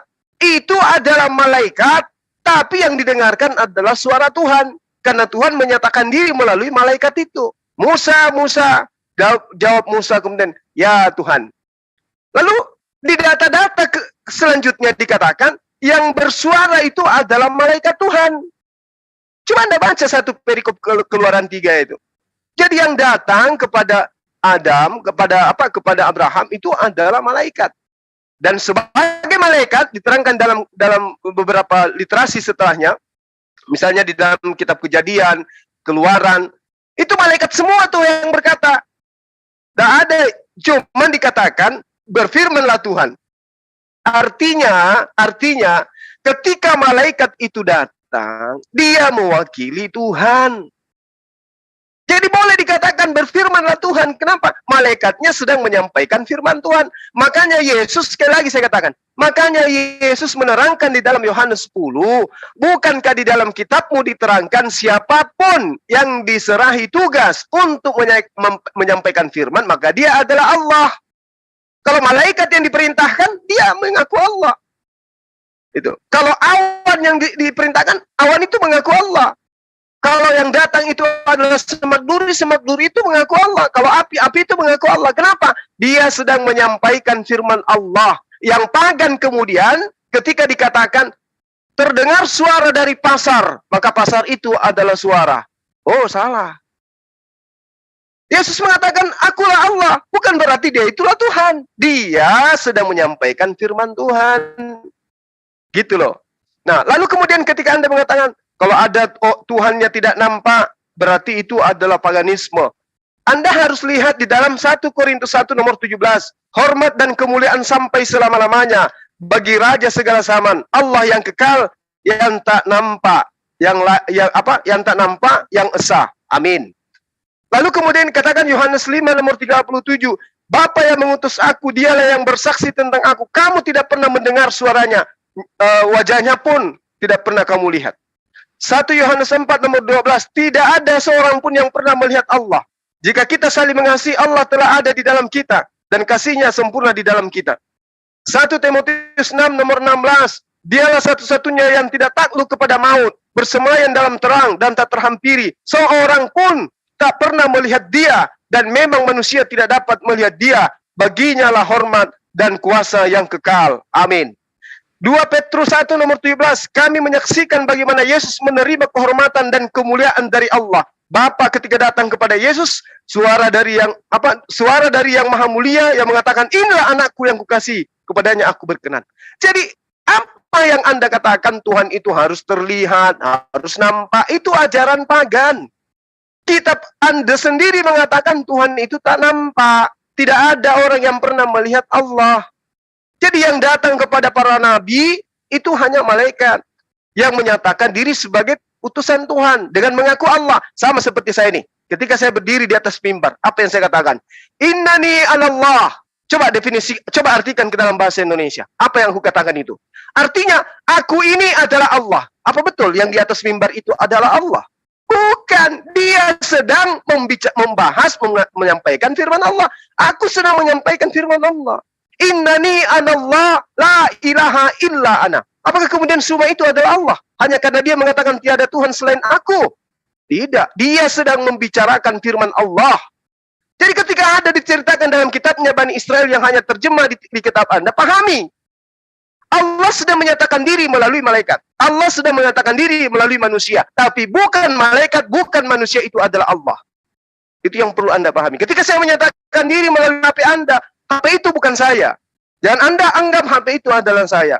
Jadi ketika Yesus datang, jangan Anda tuhankan, karena itu pagan. Pagan itu ajaran iblis. Ya, saya kira begitu, Saudara Kusnadi, bahwa ketika kita berbicara mengenai malaikat, berbicara mengenai iblis, dari buahnya kita bisa tahu. Iblis sudah pasti memerintahkan, mengajak, membisikkan agar manusia menyembah selain daripada pencipta langit dan bumi. Pasti itu. Pasti. Itu udah pasti itu. Kalau misalnya Anda mengatakan, Islam itu ajarannya tidak jelas karena berasal dari makhluk yang tidak jelas. Oke, lihat buahnya. Islam menyembah kepada siapa? Menyembah kepada esensi yang tak terlihat, yang kami imani, dialah penguasa jagat raya ini. Alhamdulillahi Rabbil Alamin. Bayangkan, ketika kami takbir, Allahu Akbar. Alhamdulillahi Rabbil Alamin. Segala puji wahai Engkau, Tuhan semesta alam. Apakah iblis merasa? Tidak. Apakah Yesus merasa? Tidak. Apakah Tuhan-Tuhan lain di luar daripada agama samawi merasa? Tidak. Kenapa? Bukan dia yang kami seru. Tapi Tuhan pencipta alam semesta merasa enggak? Merasa. Kenapa? Dia yang kami seru. Alhamdulillahi Rabbil Alamin. Ar-Rahmanir Rahim. Maliki Yaumiddin. Makhluk lain selain daripada pencipta alam semesta ini merasa enggak? Tidak. Berarti yang kami seru adalah pencipta alam semesta ini. Beda dengan kalian. Yesus. Ada juga yang manggil Roh Kudus. Bahkan ada yang lebih lucu lagi. Bunda Maria, sampaikanlah doaku kepada Bapa. Banyak yang berdoa kayak begitu di dalam agama Anda. Nah, apakah itu buah yang benar? Tidak. Itu sudah pasti. Penyembahan terhadap makhluk adalah indikasi kuat yang tidak diragukan bahwa itu adalah pesan dari iblis. Demikian sementara. Baik, makasih Bang Juma. Jadi artinya kalau gitu tahap 14 yang datang kepada Muhammad itu adalah malaikat ya, bukan Allah. Yang mana dia mengaku akulah Allah dan sembahlah aku. Ya oke, kalau itu dikatakan malaikat. Tetapi apa yang terjadi menurut saya di mana Allah memperdengarkan suaranya di balik pohon. Fenomena ini adalah mirip yang terjadi di dalam Alkitab. Di mana Tuhan menyatakan diri tidak tergantung kepada makhluknya. Dan Tuhan menyatakan diri jelas di ayat-ayat di dalam Alkitab karena Tuhan bersuara di dalam tiang awan. Artinya, itu jangan dikatakan bahwa Tuhan itu berubah, mengecil, kemudian masuk ke dalam awan. Tidak. Kalau Tuhan menyatakan diri, Tuhan yang menyelimuti alam semesta ini dengan kekuasaannya, dia bisa memakai fenomena itu untuk menyatakan diri atas namanya berbicara di situ. Jadi jangan salah paham. Kalau Anda mengatakan terus kemudian pada saat Tuhan kemudian firman-Nya menjadi manusia terus firman-Nya nggak ada. Lenyap. Enggak demikian. Tuhan bisa memakai fenomena itu bisa ribuan. Dia bisa menyatakan diri dalam 1000 Yesus pun bisa. Di berbagai tempat bisa. Itulah kemahakuasaannya. Kalau Anda tidak percaya, berarti Anda tidak percaya Tuhan itu maha kuasa. Jadi, kembali, saya tidak mau mengulang lagi apa yang terjadi di perjanjian lama. Bicaralah, teksnya aja bicara apa. Kalau teksnya bicara itu, ya itulah yang diikuti. Bahwa pemahaman malaikat Tuhan di dalam kekristenan itu adalah Kristofani, artinya perwujudan Yesus di zaman perjanjian lama. Itulah, saya katakan malaikat tidak mungkin mengatakan dirinya, akulah Allah Abraham, Ishak, dan Yakub. Jadi, penafsirannya harus sinkron satu dengan yang lain. Jadi kalau saya sampaikan kalau misalnya sekarang Anda bersuara memuji Tuhan, apakah Tuhan meridhoi? Kalau menurut saya Tuhan meridhoi kalau itu dipanggil sesuai dengan aturannya, sesuai dengan keinginannya. Percuma kalau kita memanggil memuji-muji Tuhan, tapi ujung-ujungnya kita adalah bagian daripada pagan.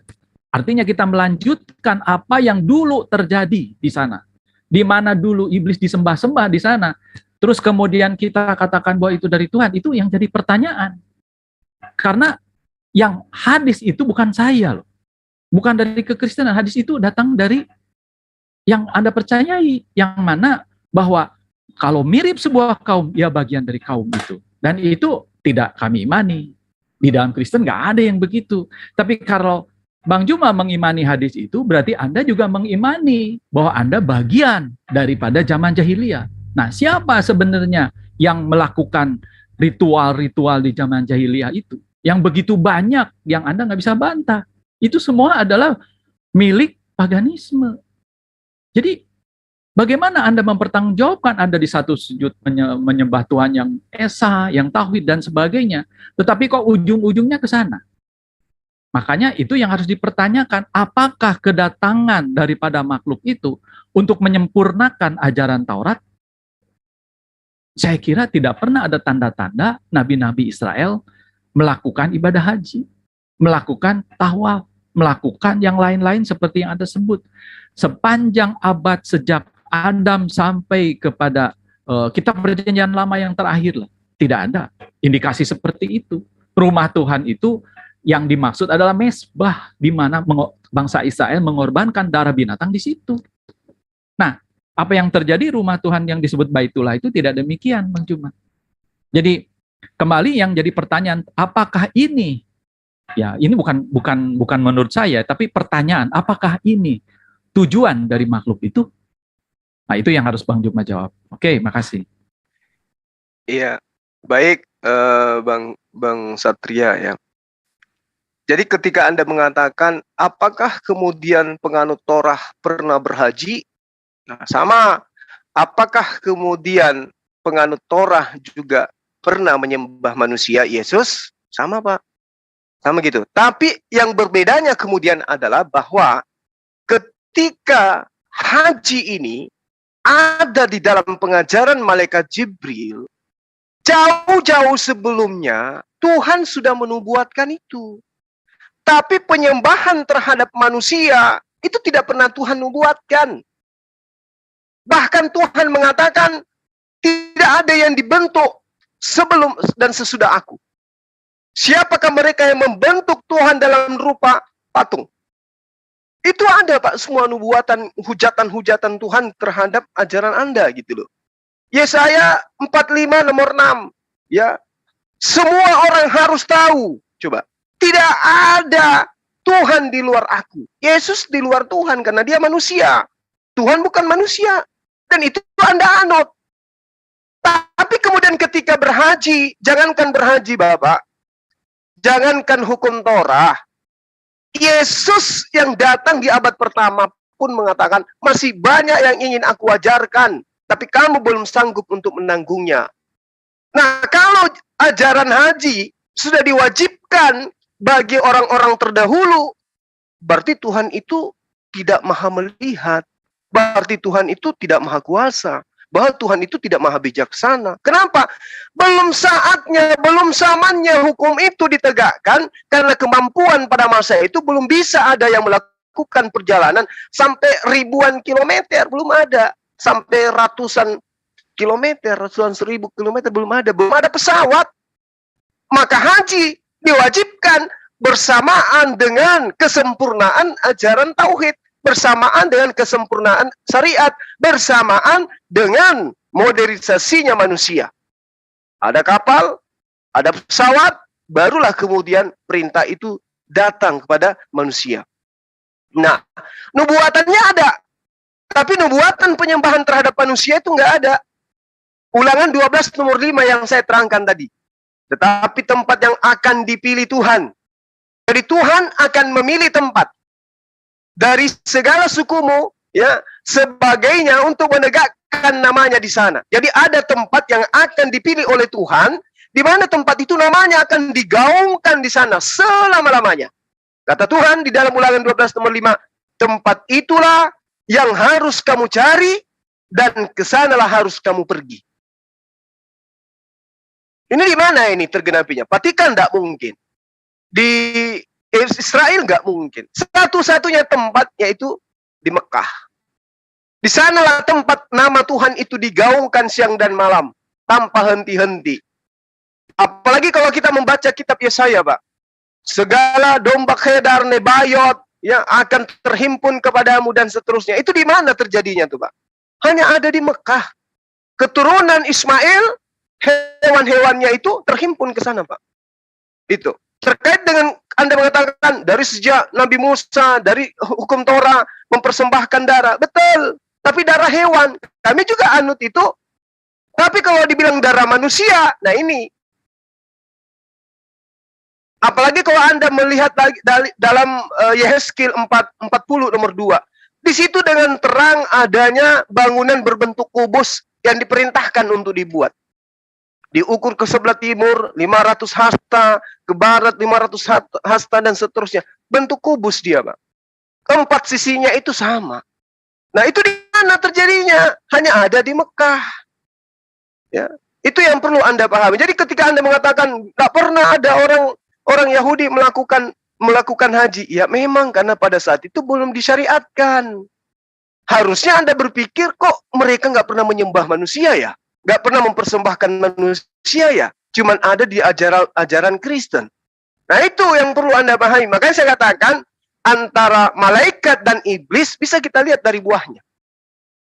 Kalau Anda mengatakan Islam itu sesat, tapi paling inti ending yang pada pengajaran Islam itu adalah mentauhidkan pencipta langit dan bumi. Tidak ada Tuhan selain pencipta langit dan bumi. Tapi di agama Anda, yang menciptakan ketika Adam ada, ketika manusia ada, kemudian ketika Musa menerima kitab Kejadian, itu adalah yang mereka kenal dengan sebutan Hasem, yang mereka kenal dengan sebutan Yod-Heh-Vav-He.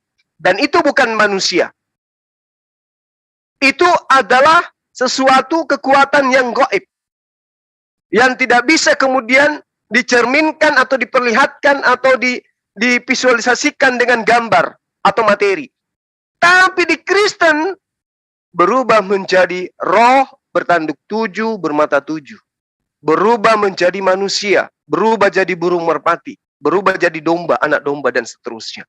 Di Islam tidak, tetap aja dia gaib, tetap aja dia itu ada wujud tapi tak nampak, tidak bisa dilihat oleh jasad manusia, nggak bisa. Nah, jadi inti dari pengajaran Islam dan Kristen dapat dilihat dari buahnya. Siapa yang ajarannya itu identik dengan ajaran para nabi, Islam atau Kristen. Yesus sujud, Yesus bersyahadat, Yesus berpuasa, Yesus juga dalam beribadah itu menyembah hanya kepada satu Tuhan. Islam halnya sama. Kristen gimana? Gak ada yang sama cara ibadahnya Yesus dan Kristen, gak ada. Semua tertolak. Puasa, sunat, syahadat, gak ada pokoknya. Apapun yang ada dalam diri Yesus itu ditolak semua oleh Kristen. Itu yang perlu saya sampaikan kepada saudara Kusnadi. Silakan. Oke, jadi dilihat dari buahnya ya. Jadi kalau Islam itu buahnya ya menjadi melakukan ibadah-ibadah yang menyempurnakan pagan. Yang mana itu seperti tadi saya sebutkan, karena itu adalah rukun terakhir daripada ibadah orang Islam. Jadi saya kira itu tujuannya. Kemudian tujuan orang Islam, kalau menurut Bang Juma, adalah menyembah manusia. Bagaimana Anda menjelaskan Kejadian 18? Berdasarkan teks ya, bukan berdasarkan tafsiran Yahudi ya. Baca aja teksnya sendiri. Dan rupa manusia itu yang 3 sosok, ya, itu makan roti, kemudian makan daging lembu, berbicara dengan Sarah tentang Ishak, berbicara tentang Abraham, tentang penghancuran Sodom dan Gomora. Terus kalau dari definisi Anda katanya malaikat nggak makan, kalau iblis makan, berarti Anda berani mengatakan Abraham penyembah iblis? Anda berani mengatakan Nabi Musa, Daud, Salomo penyembah iblis? Itu konsekuensinya kalau Anda mengatakan kekristenan itu menyembah pagan. Karena apa yang dilakukan orang Kristen itu adalah sama persis dengan apa yang dilakukan oleh Abraham. Jadi bagaimana Anda mengatakan bahwa Anda pengikut Abraham? Ya, kalau Anda katakan berbeda antara Ibrahim dengan Abraham, selesai. Nah, apalagi ada ayat-ayat yang kubus kemudian dikaitkan ke Ka'bah, apa hubungannya? Emangnya kubus cuma Ka'bah doang? Ya kan? Jelas bahwa tempat yang akan digaungkan di Ulangan 12 itu udah jelas, itu Yerusalem. Di mana Yerusalem adalah di mana tempat bait suci itu berdiri. Terus apalagi dikatakan belum siap, terus kemudian Islamlah yang merupakan penggenapan kesiapan. Apa hubungannya? Karena jelas bahwa Allah yang menolak Ismail tidak mungkin setelah ratusan tahun dia menerima Ismail. Berarti Allah itu menjilat ludahnya sendiri. Di Kejadian 18, kepada Abraham, Tuhan menolak Israel dan keturunannya. Terus ujuk-ujuk pada tahun 600, dulu saya menjilat ludah. Ternyata saya salah, dulu tolak Ismail, nah sekarang saya rangkul Ismail nih. Ini keturunannya saya jadikan nabi. Mana ada Tuhan kayak gitu? Mana ada Tuhan datang meluruskan? Kalau Tuhan datang meluruskan, artinya Tuhan sebelumnya bengkok. Mana mungkin Tuhan mendatangkan wahyu yang salah, wahyu yang rusak, ataupun kalah sama orang Yahudi, terus dia datang diluruskan. Itu sama aja dengan meluruskan diri sendiri. Kan pewahyuan apapun itu datang dari dirinya. Kalau bangsa Israel tidak taat kepada apa yang diturunkan itu, ya itu konsekuensinya. Tuhan tidak pernah salah karena Tuhan melihat jauh ke depan sampai ke akhir zaman. Jadi tidak mungkin Tuhan itu berubah-ubah dan tidak konsisten. Kalau Kristen itu menggenapi, bukan meluruskan, bukan menyempurnakan. Karena Kristen sudah mengakui bahwa hukum Taurat itu adalah sempurna. Itu tidak salah. Tetapi penggenapan itu hal yang berbeda. Tapi kalau Anda katakan meluruskan, ya itu sama aja dengan meluruskan diri sendiri. Nggak mungkin kayak begitu. Itu bukan sifat Tuhan. Apalagi ada beberapa ayat Quran mengatakan memang apa yang dulu diharamkan atau dihalalkan kepada bangsa Israel sekarang dirubah. Apa yang dulu diceritakan kepada bangsa Israel sekarang diharamkan. Ya berarti dia mengharamkan dirinya sendiri. Ya kan? Logika kita pasti paham. Jadi bagaimana mungkin sekarang soal buahnya itu Anda katakan bahwa Kristen itu pagan. Karena ini berbicara juga kepada Abraham, Musa, dan nabi-nabi Israel. Jadi kalau Anda mengatakan tauhid, kemudian sujud dan sebagainya, bagaimana komentar Anda tentang Lia Eden? Lia Eden juga didatangi malaikat Jibril. Sama, dia juga mengaku nabi. Dia juga mengoreksi, oh itu nabi terakhir, loh saya yang paling terakhir. Jadi artinya, kalau Tuhan bisa berubah, dia juga bisa berubah lagi. Kalau Tuhan bisa meluruskan, ke depannya juga bisa ada pelurusan lagi. Artinya, kita mengakui Tuhan itu berubah-ubah. Jadi, ini tantangan yang terberat. Kembali pada buahnya, ya itulah buahnya yang terjadi. Kalau di Kristen Anda tuduh sebagai pagan, oke. Kalau menurut Anda itu pagan, ya, tapi konsekuensinya Abraham juga pagan. Tapi bagaimana tuduhan bahwa Islam adalah menyempurnakan ajaran pagan? Silakan, Pak. Baik. Itu sederhana itu, Bang. Untuk mengatakan itu. Secara logika aja dulu. Kita belum pernah menemukan adanya satu pemberitaan akurat bahwa kitab Musa itu masih ada sampai hari ini. Bahkan kalau kita melihat kitab MKB, diterangkan bahwa semua Taurat itu dihanguskan, dihancurkan, dan dibakar. Jadi kalau Anda mengukur Al-Quran menggunakan kitab yang Anda pegang sekarang, Anda keliru besar. Sementara Al-Quran dengan jelas mengatakan bahwa orang-orang terdahulu, yaitu ahli kitab, mereka itu ya mencampur adukkan kebenaran dengan kebatilan.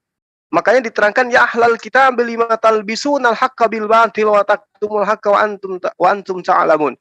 Jika kemudian Anda mengatakan bahwa bagaimana Anda mengatakan itu? Berarti Abraham itu pagan. Pagan menurut kitab Anda.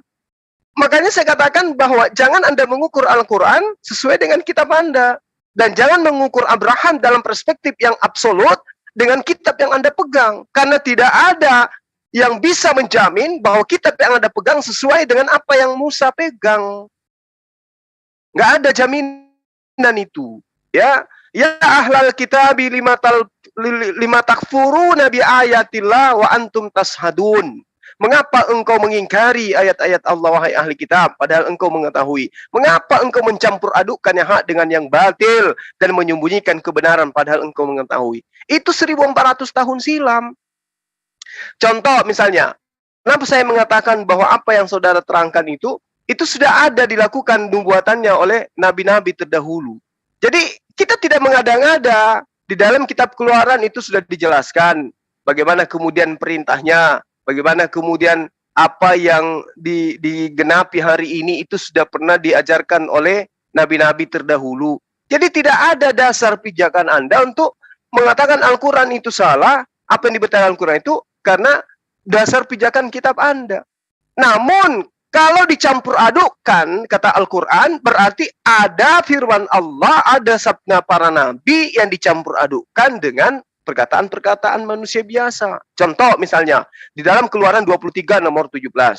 Ya, Syalosi rekalim, tohak lihasana. 3 kali setahun haruslah engkau mengadakan haji bagiku. Hak itu haji. Jadi perintah haji itu sudah ada dari sejak kitab Keluaran, dari sejak Nabi Musa. Tapi kemudian ini kalau di lembaga kitab Indonesia itu dihilangkan. Ya, Al-Quran yang mengatakan untuk berhaji itu sudah ada nubuatannya terlebih dahulu. Nah, itu yang perlu Anda pahami.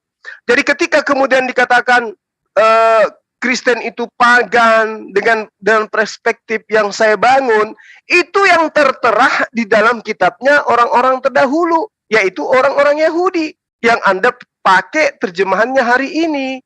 Dikatakan bahwa Tuhan itu tidak ada yang serupa dengan dirinya. Dia bukan manusia, bukan anak manusia. Lalu kemudian dikatakan pula tidak ada Tuhan di luar dirinya. Lalu dikatakan pula tidak ada Tuhan yang dibentuk dalam rupa apapun. Nah, Tuhan Anda dibentuk. Pagan nggak tuh? Pagan.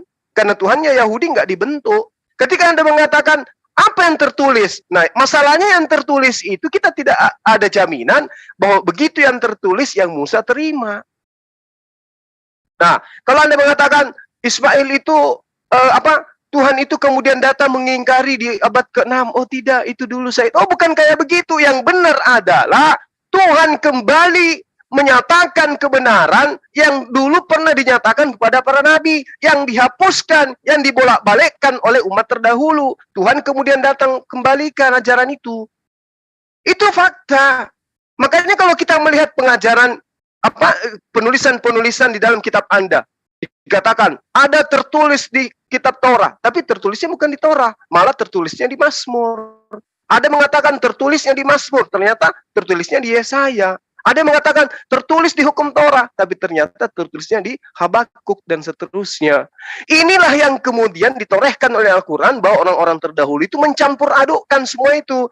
Sehingga apa yang tertera di dalam kitab yang Anda tenteng hari ini, itu tidak seirama ya dengan apa yang diimani oleh orang-orang Yahudi.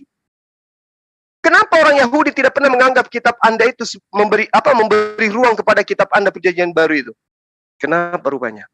Di dalam tempat ibadah mereka tidak pernah membaca kitab Anda. Kenapa rupanya? Padahal dikatakan Perjanjian Baru. Karena hukum Torah itulah Perjanjian Baru Allah dengan mereka. Yang mengatakan kitabnya kitabnya Bani Israel itu adalah Perjanjian Lama adalah gereja. Tapi orang Yahudi, praktis Judaism, ada nggak yang mau mengatakan bahwa kitab Torah itu Perjanjian Lama? Enggak. Mereka justru mengakui itu adalah Perjanjian Baru. Ketika Anda mengatakan Perjanjian Yeremia itu bukan Perjanjian Baru, bukan Torah, yang Torah itu adalah yang diajarkan oleh Musa. Betul. Tapi Yeremia jelas mengatakan, aku Tuhan akan memasukkan hukum Torah ke dalam batin setiap Bani Israel. Itu pernyataan Yeremia. Berarti perjanjian barunya adalah hukum Torah. Jadi kitab Anda ini di mana tempatnya? Ya di gereja aja. Bagi para nabi itu tidak kenal kitab Anda. Termasuk Yesus tidak kenal kitab Anda. Dan Yesus sama sekali tidak pernah mengajarkan penyembahan terhadap dirinya. Tapi Kristen menganut itu. Nah itu makanya kita katakan bahwa dari buah pengajaran itu kita lihat. Siapa agama yang mengajarkan menyembah kepada manusia? Islam atau Kristen? Jelas Kristen. Nah, apakah pencipta langit dan bumi ini adalah manusia? Tidak. Coba kita lihat apa yang diterangkan kemudian di dalam kitab Anda untuk memberikan bukti akurat bahwa saya tidak mengada-ngada di dalam menyampaikan sesuatu. Tuhan itu tidak bisa dicobai. Ya, itu diterangkan di dalam Yakobus 1 nomor 13. Apa yang diterangkan di Yakobus 1 nomor 13 itu? Dikatakan bahwa Allah itu tidak bisa dicobai. Yesus dicobai. Berarti Yesus bukan Allah. Tetapi Yesus disembah oleh Kristen. Siapa yang pagan? Sekali lagi saya katakan, kitab Anda mengatakan, apabila seorang dicobai, janganlah ia berkata, percobaan ini dari Allah. Sebab Allah tidak bisa dicobai oleh yang jahat. Yesus dicobai oleh iblis. Berarti Yesus bukan Tuhan. Yesus bukan Allah. Yesus bukan yang disembah oleh Bani Israel. Berarti Yesus adalah sembahannya orang Kristen yang dibuat-buat hari ini. Nah sekarang siapa iblis itu bekerja di mana? Iblis itu mengajak menyembah kepada selain daripada Allah. Kristen berhasil. Berhasil apa? Berhasil dibawa, dibopong, ditenteng oleh iblis. Kenapa? Karena Kristen memalingkan yang tadinya Yesus mengajarkan kepada muridnya menyembah kepada Allah. Kristen berhasil mengalihkan dirinya menyembah kepada manusia bernama Yesus. Tepuk tangan dah iblis di situ, tepuk tangan. Tapi kalau Islam menyembah kepada Tuhan semesta alam, pencipta langit dan bumi, menangis iblis, nangis. Kenapa? Karena justru Tuhan tidak mau manusia itu menyembah kepada Allah. Manusia mau apa, iblis maunya manusia itu menyembah kepada selain daripada Allah, dan itu sudah dipraktikkan oleh orang Kristen. Demikian sementara, silakan. Baik. Kalau tadi dikatakan tidak ada Allah yang dibentuk, ya memang tidak ada. Yesus sudah ada sejak penciptaan, dia juga sudah ada. Karena dia adalah Sang Firman di dalam rupa manusia. Justru yang seringkali nggak dipahami adalah bahwa manusia itu kan trikotomi, ada tubuh, jiwa, dan roh. Nah, ini adalah ciptaannya, ini adalah gambarnya, di mana diciptakan serupa sebagai image daripada Tuhan pencipta. Jadi Tuhan juga trikotomi. Kalau Tuhan trikotomi, berarti dia firman rohnya itu adalah trikotominya. Firman adalah tubuhnya, Allah adalah jiwanya, sedangkan Roh Kudusnya adalah roh. Dan itu disampaikan di 1 Yohanes 5 ayat 7-8. Makanya banyak sekali yang benci kepada ayat itu. Kenapa? Karena disitulah kunci tentang bagaimana hubungan trikotomi Tuhan dengan trikotomi manusia. Jadi keesaan itu berbicara tentang trikotomi. Apa bisa dikatakan Bang Juma ada 3?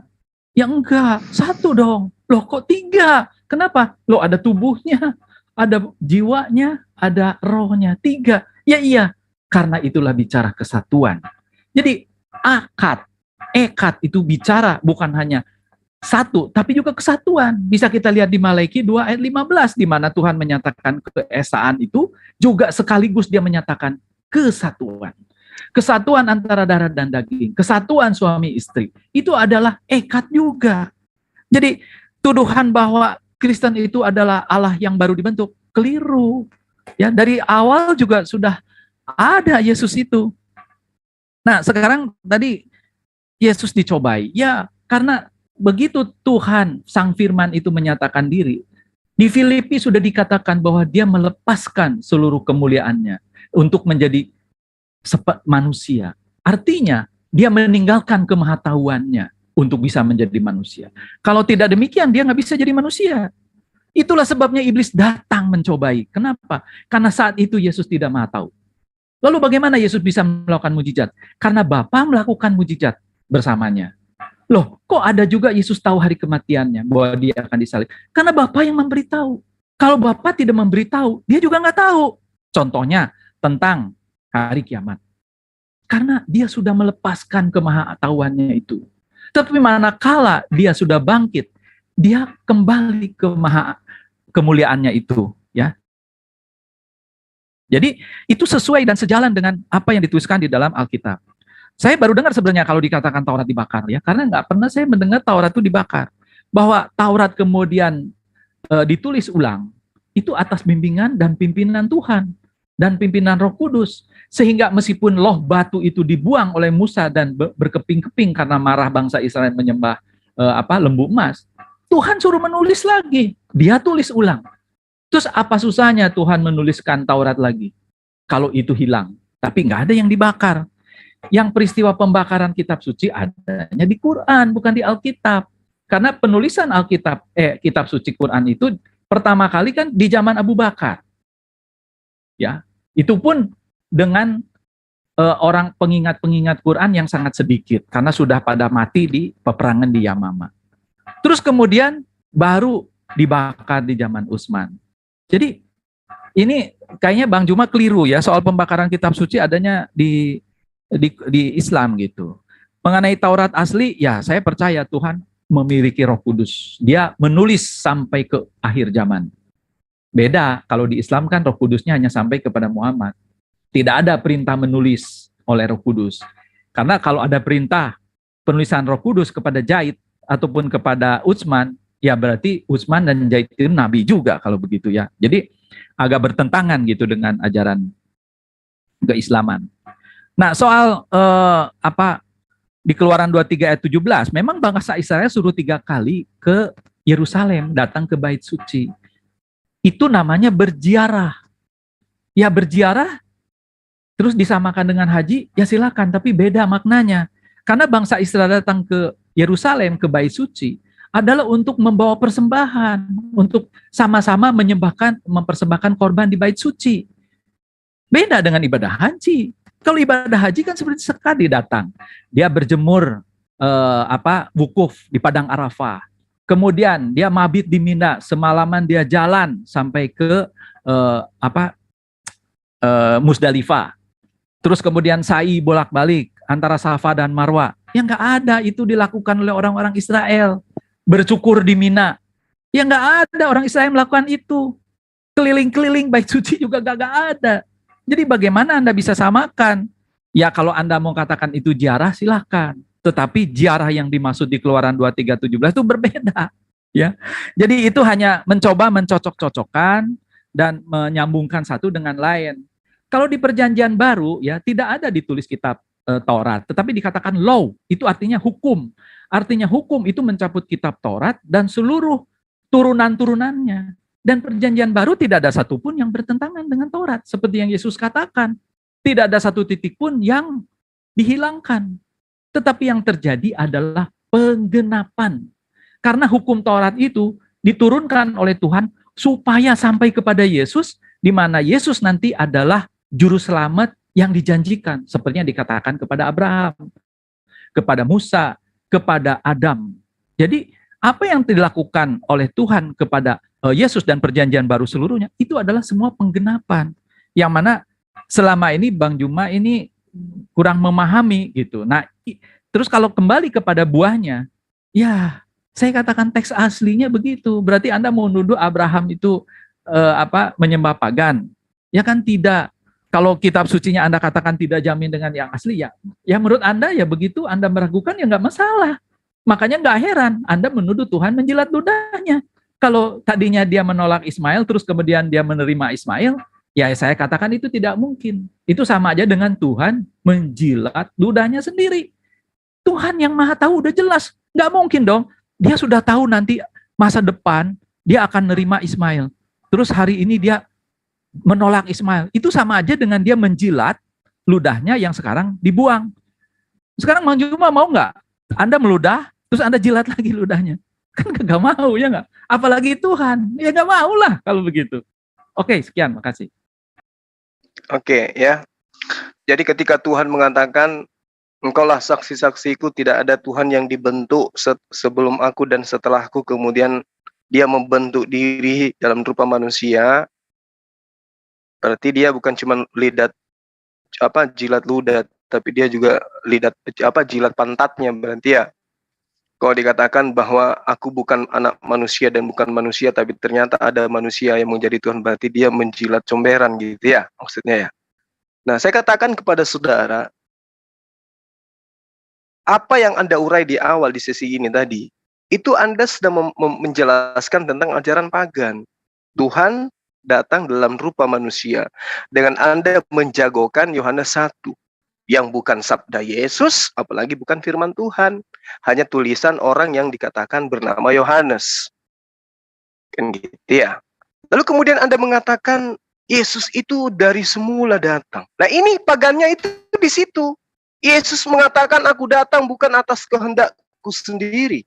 Kitab Anda mengatakan dia adalah anak Daud. Dia bersilsilah dan seterusnya. Anda katakan itu Tuhan. Mana ada Tuhan punya opung?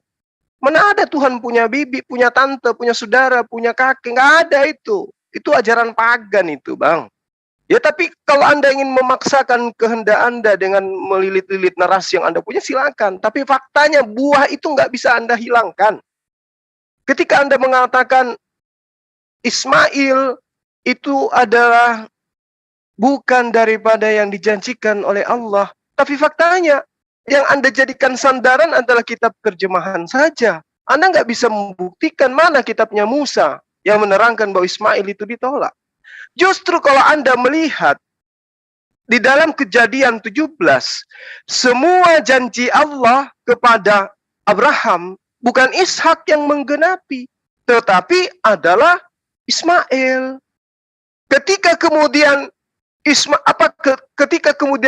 Abraham meminta supaya dia diberikan anak, bukan anak Sarah yang disebut Ismail, tapi yang disebut Ismail adalah anak Hagar Di mana Ismail itu artinya Allah mendengarkan doamu, Allah mendengarkan permintaanmu. Sementara Ishak artinya hanya tertawa. Harusnya kalau Ismail itu ditolak, Ismail yang bernama Ishak, ditertawakan. Dan Ishak dinamai Ismail, anak yang didengarkan Tuhan. Itu dulu logika seperti itu dulu yang Anda harus bangun. Kemudian kita lihat ending dari perjalanan Abraham. Jangan ke Al-Quran, lihat aja di kitab yang Anda ambil dari Yahudi. Apa yang diterangkan? Di tempat kematian Sarah, Abraham menjadi orang asing di sana, Pak. Berarti yang diridai, yang disayangi, yang dikasihi, yang dicintai oleh Abraham adalah anaknya Ismail. Kenapa? Dia tinggal di Beersheba bersama istrinya Hagar dengan anaknya Ismail. Ketika di Hebron wafat istrinya Sarah dan Ishak, dia datang ke sana sebagai orang asing membelikan tanah untuk memakamkan istrinya Sarah. Kan kasihan, Pak. Jadi tipuan demi tipuan yang mencoba untuk menutupi ajaran kebenaran Islam tidak akan bisa, akan terungkap dengan sendirinya melalui kitab Anda yang memang sudah sengaja dicampur adukkan. Itu pertama.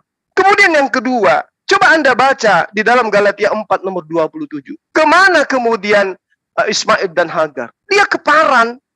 Nah, lalu kemudian hamba Allah yang diceritakan oleh Allah, lihatlah hambaku itu yang kukasihi, kepadanya aku berkenan, rohku akan ada di atasnya untuk menegakkan hukum-hukum kepada bangsa-bangsa. Dia akan datang dari gurun Paran. Siapa yang dari gurun Paran? Keturunan Ismail.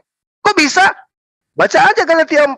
Di mana Sarah dan Hagar menetap? Di gurun Paran. Di mana itu? Tempatnya Ismail datang, tempatnya kemudian Rasul Muhammad SAW datang bersama dengan 10.000 pasukan kudus. Jadi yang menggenapi siapa? Baginda Rasul Muhammad SAW. Itu Pak, logikanya seperti itu. Jadi kalau kemudian Anda mengatakan, wah jangan-jangan iblis, jangan-jangan iblis. Tapi faktanya, nubuatan-nubuatan tentang hamba Allah yang akan menegakkan hukum-hukum kepada bangsa-bangsa sepenuhnya hanya ada dalam diri Rasul Muhammad SAW. Tempat yang dimuliakan oleh Tuhan, yang namanya akan digaungkan, yang harus dicari, di mana semua domba, hewan, kambing, sapi akan tergenapi ke sana, itu hanya dalam ajaran Ismail. Baginda Rasulullah Muhammad SAW. Ketika Anda sudah mengiyakan, di dalam kitab Keluaran, orang Israel juga sudah melakukan haji, yaitu berziarah ke Baitullah, berarti itu sudah membantah argumen Anda bahwa haji itu adalah pagan. Kalau yang berkeliling kan saya sudah tunjukkan. Di Mazmur juga orang berkeliling 7 kali kok. Di dalam melaksanakan hukum. Jadi itu sudah dicontohkan. Justru apa yang dicontohkan oleh keturunan Abraham, dicontohi oleh orang-orang jahiliyah. Orang-orang jahiliyah itu mencontoh itu. Kemudian Islam datang menyempurnakan ajaran yang sudah diajarkan oleh Abraham kepada keturunannya, yaitu yang ada sekarang. Lalu kemudian Anda mengatakan kami mencontoh kepada mereka. Padahal mereka yang mencontoh kepada Abraham dan keturunannya. Karena ternyata di dalam kitab Keluaran itu diketerangkan bahwa orang-orang terdahulu itu melakukan haji. Shalosire kalim tuhak lihashana. Mereka melakukan ziarah haji atau ke Baitullah, mengadakan ke rumah Allah, ke bait suci, ke mesbah. Artinya kan sudah terjadi, sudah pernah dicontohkan oleh kaum terdahulu, di mana itu ada panduannya untuk melakukan. Ketika Islam kemudian melakukannya, bukan berarti itu pagan. Nah, tapi ada tawaf, ada ini, ada sa'i dan seterusnya. Nah, itu kan syariat. Kalaupun apa yang dilakukan umat Islam itu 100% berkesesuaian dengan dilakukan oleh umat terdahulu, maka tuduhan Anda akan beda. Anda akan mengatakan, itu kan meniru-niru umat terdahulu. Pasti larinya ke sana. Namanya penyesat gitu, selalu mencari celah, titik kelemahan, tapi nggak bisa. Sehebat apapun Anda kemudian mencari celah di Islam, Anda akan tidak temukan itu. Kecuali Anda berasumsi sendiri. Ya, yang pada intinya saya katakan, lihat buahnya. Yesus pun mengatakan, dari buahnya kau bisa melihat dia. Itu dulu, dari buahnya dulu kita lihat. Siapa agama yang mengajarkan menyembah kepada sesamanya manusia? Islamkah atau Kristen? Nah, pertanyaannya, kenyataannya adalah Kristen. Pertanyaannya, adakah para nabi ya yang pernah mengajarkan menyembah kepada manusia? Enggak ada. Cuma di Kristen itu yang ada. Dan itu didahului oleh iblis. Iblis yang merasuki manusia, yang ada dalam kitab Markus, yang kemudian mencontohkan sujud menyembah kepada dia. Dan juga orang Majus. Majus ini apa? Majus ini juga penyembah berhala. Mencontohkan menyembah kepada Yesus. Karena dia mengatakan bintang timur. Jadi kalian itu mencontoh penyembah-penyembah pagan. Kemudian ketika Anda mengatakan tadi, di mana, di kitab mana tertuliskan bahwa kitab Torah itu dibakar dan seterusnya. Nah ini dia aku katakan. Anda harus belajar lagi berarti. Di dalam MKB 1 diterangkan, nomor 56, nomor 57, kitab-kitab Taurat yang ditemukan disobek-sobek dan dibakar habis. Ini data di kitab Anda loh. Di internal kalian yang mengatakan itu loh. Jika pada salah seorang terdapat kitab perjanjian atau kitab seorang yang terpaut pada hukum Torah, maka orang itu akan dihukum mati di dalam pengadilan raja. Jadi kitab Torah itu disobek dan dibakar habis. Jadi yang sampai kepada kalian itu apa? Kalau Al-Quran yang Anda ceritakan, yang dibakar itu bukan Al-Quran dalam konsep kitabnya, tidak. Itu adalah catatan-catatan, tulisan-tulisan yang masih terpisah-pisah. Karena dia sudah dibukukan, karena dia sudah dihafalkan, daripada ini menjadi batu sandungan nanti ke depannya, dibakar habis. Karena Al-Quran mau disebarkan kemana-mana, jangan sampai yang tersebar ini belum lengkap ini. Karena tidak semua di luar bangsa Arab akan mampu menghafal. Kalau hanya di Jazirah Arab, tidak ada buku Al-Quran juga, kitab Al-Quran juga nggak apa-apa, karena mereka adalah penghafal semua. Tapi karena Al-Quran ini untuk seluruh umat manusia, maka selain dihafalkan harus dibukukan. Nah, karena dia dibukukan, maka adalah yang satu penitia yang dibentuk, lembaga yang dibentuk untuk membukukan Al-Quran itu. Makanya ada ilmu kodifikasi Quran. Dari hasil inilah kemudian disebarkan ke seluruh penjuru dunia, penjuru bumi. Itulah yang sudah disahkan kemudian. Nah, di kitab Anda ada nggak kayak begitu? Nggak ada. Kalaupun Al-Quran dibakar semuanya, begitu ada dibuat, dibakar lagi. Ada dibuat, dibakar lagi. Tidak masalah. Kenapa? Kami ada jutaan penghafal Quran. Tinggal mereka bacakan, kami hafalkan. Makanya saya sebagai orang Bugis, ketika saya ke Cina, saya baca Quran, orang semua sana paham. Saya ke Belanda, baca Quran, paham. Orang Belanda ke Indonesia, baca kitab Bible, yang di sini geleng-geleng kepala. Apalagi orang sini pergi ke Cina, ke Jepang, bahasa Cina, apalagi ke Thailand, pingsan orang Indonesia dengarkan Bible-nya orang Thailand. Tapi kalau Islam, kemanapun pergi sama, Alhamdulillahirabbil alamin, kemana-mana, itu juga bunyinya nggak akan berubah. Jadi sekali lagi saya katakan kepada Anda, malaikat ataupun iblis itu nyata dalam pekerjaannya. Siapa mereka yang mengatakan hukum Tuhan adalah kutukan? Siapa mereka yang mengatakan Nabi Tuhan adalah mati terkutuk? Siapa mereka yang mengatakan Tuhan bisa dimatikan dan dihidupkan? Itulah pekerjaan iblis ada nyata pada mereka. Kalau kami umat Islam, alhamdulillah, Tuhan pencipta langit dan bumi, mustahil bisa mati, mustahil bisa menjadi makhluk, mustahil bisa hina, mustahil bisa rendah, mustahil bisa dihakimi dan dihukumi oleh makhluknya sendiri. Demikian. Baik, ya berarti. Oke, mungkin bisa closing Bang, udah jam 5 lewat. Oh, oke. Iya. Oke, berarti jutaan pengingat-pengingat Quran itu yang Anda andalkan. Tanpa ada Roh Kudus. Jadi itu adalah manusia-manusia, ya, sama seperti kita. Betapa rawannya ajaran itu. Oke, saya akan ringkas aja. Kemudian soal bahwa Makabe itu nggak ada di kitab kami, ya, itu kepunyaan Katolik. Terus tadi katanya Tuhan punya silsilah. Ya, itulah konsekuensi kalau Tuhan menyatakan diri sebagai manusia, ya tentu harus ada silsilah. Menyatakan diri sebagai manusia, dia harus punya hidung. Menyatakan diri sebagai manusia, dia harus bisa makan ikan goreng. Itu konsekuensi. Apa salahnya? Demikian juga Tuhan yang menyatakan diri dalam rupa manusia kepada Abraham, makan daging lembu, makan roti, nggak masalah. Kalau manakala itu dikatakan bahwa itu pagan, ya artinya Anda sudah menuduh Abraham itu pagan, nggak masalah. Kita tetap pengikut Abraham. Tapi kalau Anda tetap mengatakan bahwa itu pagan, ya silakan. Ya. Jadi mengenai soal Ismail, saya kira nama Ishak itu, kemudian nama Israel itu tidak membuktikan bahwa itu Abraham itu salah, nggak begitu. Abraham mendapatkan tanah kuburan dengan Sarah itu di tempat orang asing nggak masalah. Karena Abraham itu mendapat janji Tuhan bahwa salah satu keturunannya akan menjadi berkat bagi bangsa-bangsa. Itulah Yesus. Siapapun nabi-nabi yang beriman terhadap janji Tuhan kepada Abraham itu, dia diselamatkan. Tetapi setelah kedatangan Yesus, maka orang yang percaya akan janji Abraham itu, dia pun diselamatkan. Dan itu adanya di kitab Torah, yang mana Tuhan berjanji kepada Abraham. Jadi, saya kira bahwa adanya soal haji itu jelas tidak ada di dalam Taurat, di dalam kitab kami nggak ada. Itu adalah bentukan sendiri. Karena jelas seruan daripada orang jahiliyah, la baik Allahumma la baik, itu sama dengan yang diserukan oleh orang-orang Islam. Jadi bagaimana Anda bisa berkelit? Anda sudah termakan dengan hadis Anda sendiri, yang mana dikatakan Anda siapa yang mirip sebuah kaum, dia adalah bagian dari kaum. Artinya Anda mengakui bahwa Anda bagian dari pagan. Pagan yang mana? Pagan yang bertawaf ria, yang bersairia di Mekah pada zaman dulu kala. Dan Anda meneruskan.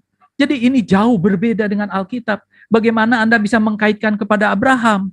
Abraham tidak pernah melakukan sa'i, Abraham tidak pernah melakukan keliling-keliling seperti itu, maupun bercukur dan sebagainya, tidak pernah. Jadi jelas bahwa buahnya dari apa yang telah dilakukan oleh makhluk buah hira itu jelas tujuannya ini. Meskipun Anda mau menyembah Allah yang esa, mau memuji Tuhan dengan yang ini, tapi Anda adalah bagian daripada kaum itu. Itu yang harus Anda pikirkan dan pertanyakan. Benarkah demikian? Ya kalau saya salah, ya sudah. Cuman saya hanya mencoba menarik garis merahnya dan menyatakan apa buahnya. Ya kira-kira ini loh buahnya. Artinya kalau Anda tahu buahnya ini, betapa bahayanya nasib Anda nanti gitu. Ya mudah-mudahan apa yang saya sampaikan itu salah semua. Ya, makanya itu kan tadi waktu awal saya ditanyakan apa yang mau ditanyakan. Ya saya selama ini saya mempertanyakan hanya itu loh. Saya bilang, siapa sih sebenarnya makhluk ini yang mengaku-ngaku dia dari Tuhan, yang menyatakan tulisannya itu dari Tuhan. Jadi semua yang dinyatakan apa ditulis dalam surah-surah itu adalah dari dirinya, bukan dari Tuhan, karena dia tidak berhasil membuktikan bahwa itu dari Tuhan. Artinya sanadnya putus sampai kepada makhluk itu. Sedangkan kami sanadnya nyambung karena ada pengakuan Sang Pencipta di Sungai Yordan dan juga di Taman Getsemani. Jadi kesimpulannya adalah ya berarti saya masih mempertanyakan siapa makhluk itu sebenarnya yang diuji oleh Khadijah seperti itu, yang datang kemudian yang saya baca di kitab Hisam itu mencekik. Ya jelas, mana mungkin malaikat mencekik, menganiaya nabinya. Itu yang saya pertanyakan. Dan buahnya kelihatan seperti ini. Artinya bahwa yang disembah itu adalah terkait kepada zaman jahiliyah yang pada saat itu justru menguasai orang-orang Quraisy pada saat itu. Dan akhirnya dilanjutkan atas pimpinan dari Nabi, dan yang melanjutkan sampai ke akhir zaman adalah ya Anda sendiri. Ya, itu aja kesimpulan dari saya. Terima kasih Bang Juma untuk waktunya ya. Terima kasih banyak, suatu penghormatan bagi saya untuk bisa berdialog seperti ini. Terima kasih ya Bang Juma dan teman-teman yang lain. Oke, baik, saya closing juga ya. Jadi ketika saudara mengatakan kami tidak punya Roh Kudus, Al-Quran menerangkan kul nazzalahu ruhul qudus min rabbika bil haqq. Yang dimaksud di sini adalah Al-Quran. Kami memiliki Al-Quran, berarti kami memiliki Roh Kudus. Al-Quran itu adalah bimbingan, kitab petunjuk, hudan. Kedatangan Roh Kudus adalah memberikan petunjuk itu. Ini yang dinubuatkan menyertai selama-lamanya sampai akhir zaman. Al-Quran menyertai selama-lamanya sampai akhir zaman. Ketika Anda mengatakan kami menghafalkan, ya itulah bukti bahwa Allah menjaga kitabnya, Allah menjaga kalamnya. Lalu ketika Anda mengatakan, saudara kita mengatakan bahwa Anda punya kitab bersanad. Ini hanya buah-buah hiburan aja di dalam iman. Kenapa? Karena Yesus menerangkan di dalam Yohanes 17:8, segala firman yang engkau berikan kepadaku telah aku sampaikan kepada mereka. Sayangnya mereka ini tidak masuk di dalam penulis-penulis kitab kanonik, termasuk Paulus.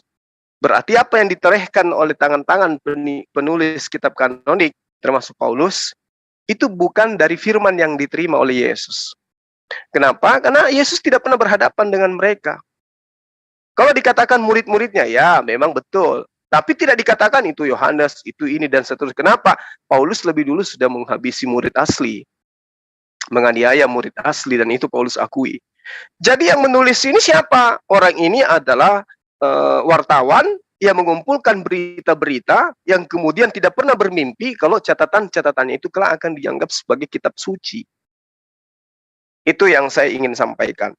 Kemudian terkait dengan apa yang dianut oleh umat Islam dalam syariat berhaji.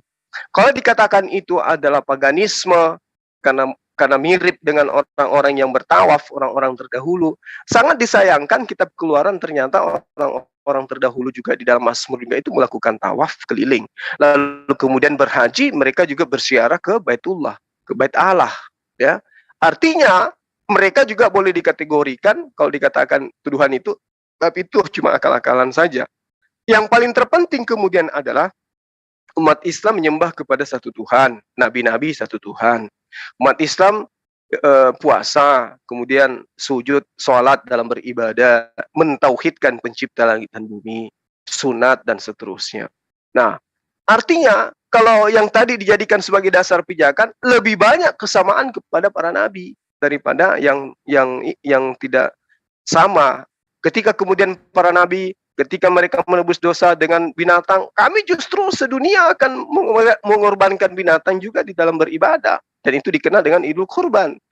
Tapi mengorbankan manusia ini dari mana? Itu tidak pernah dicontohkan oleh para nabi. Dan itu dianut oleh teman-teman Kristen.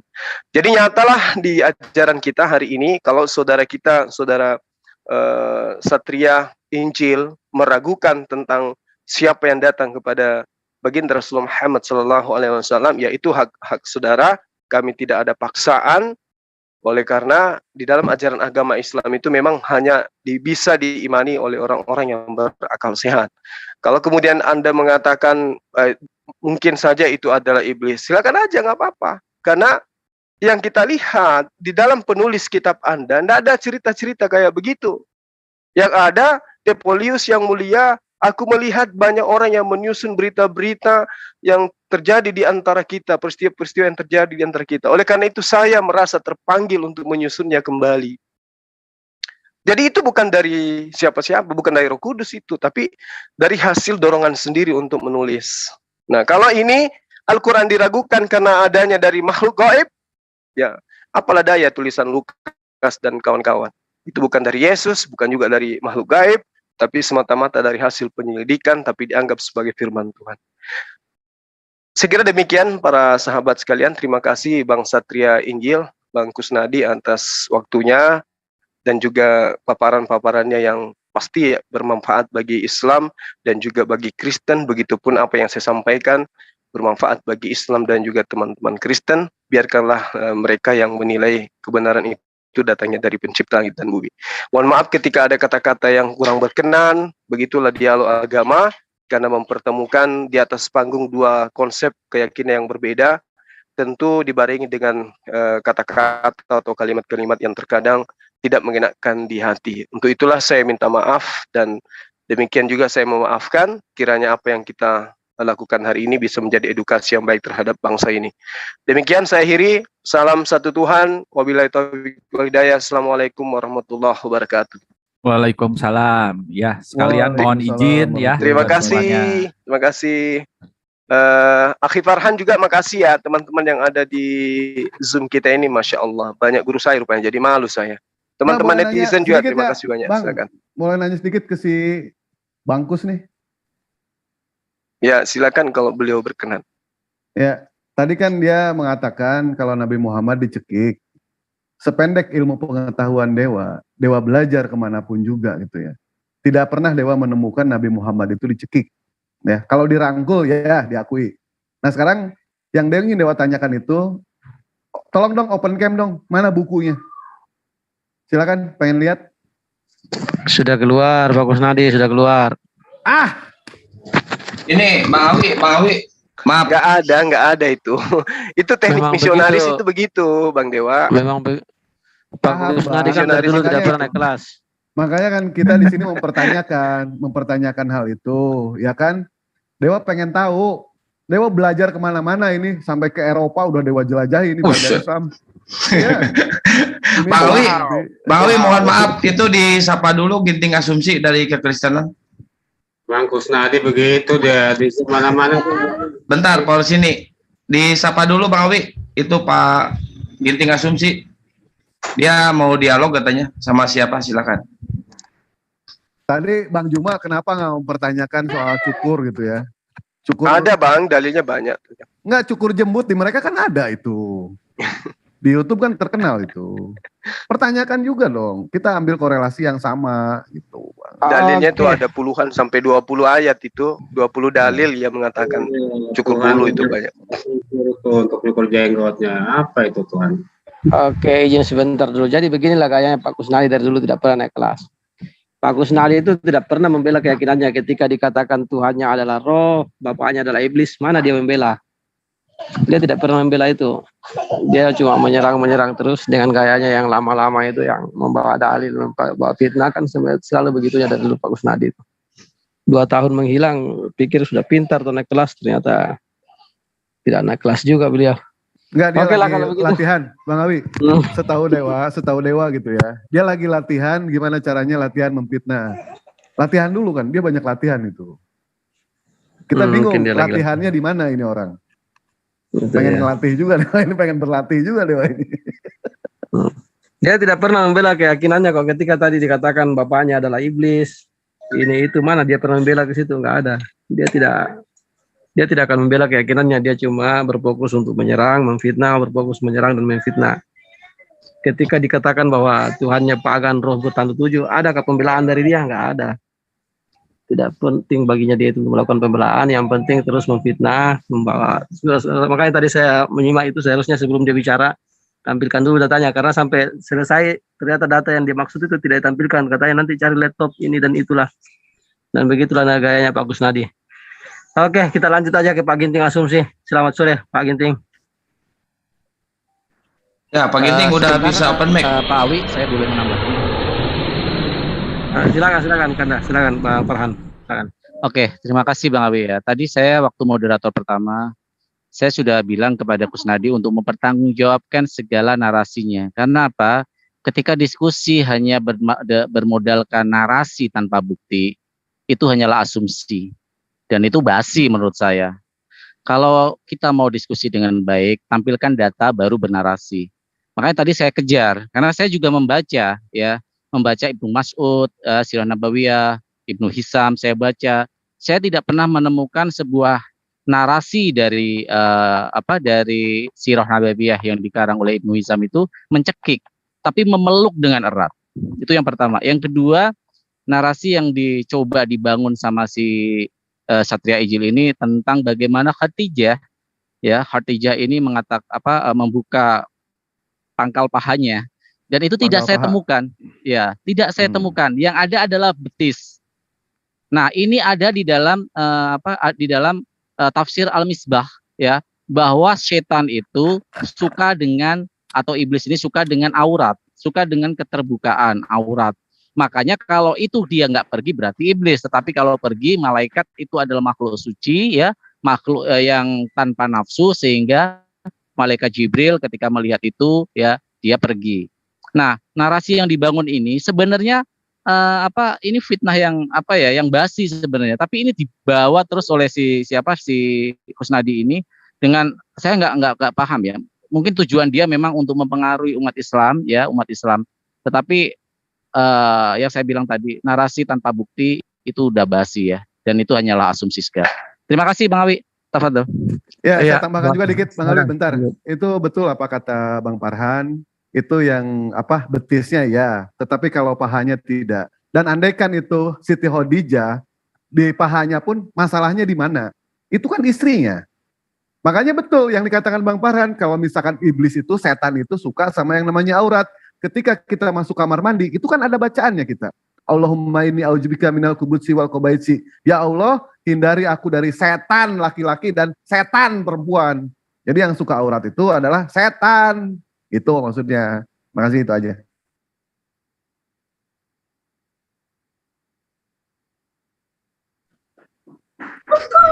Oke, silakan lanjut kita Pak Ginting asumsi. Selamat sore Pak Ginting.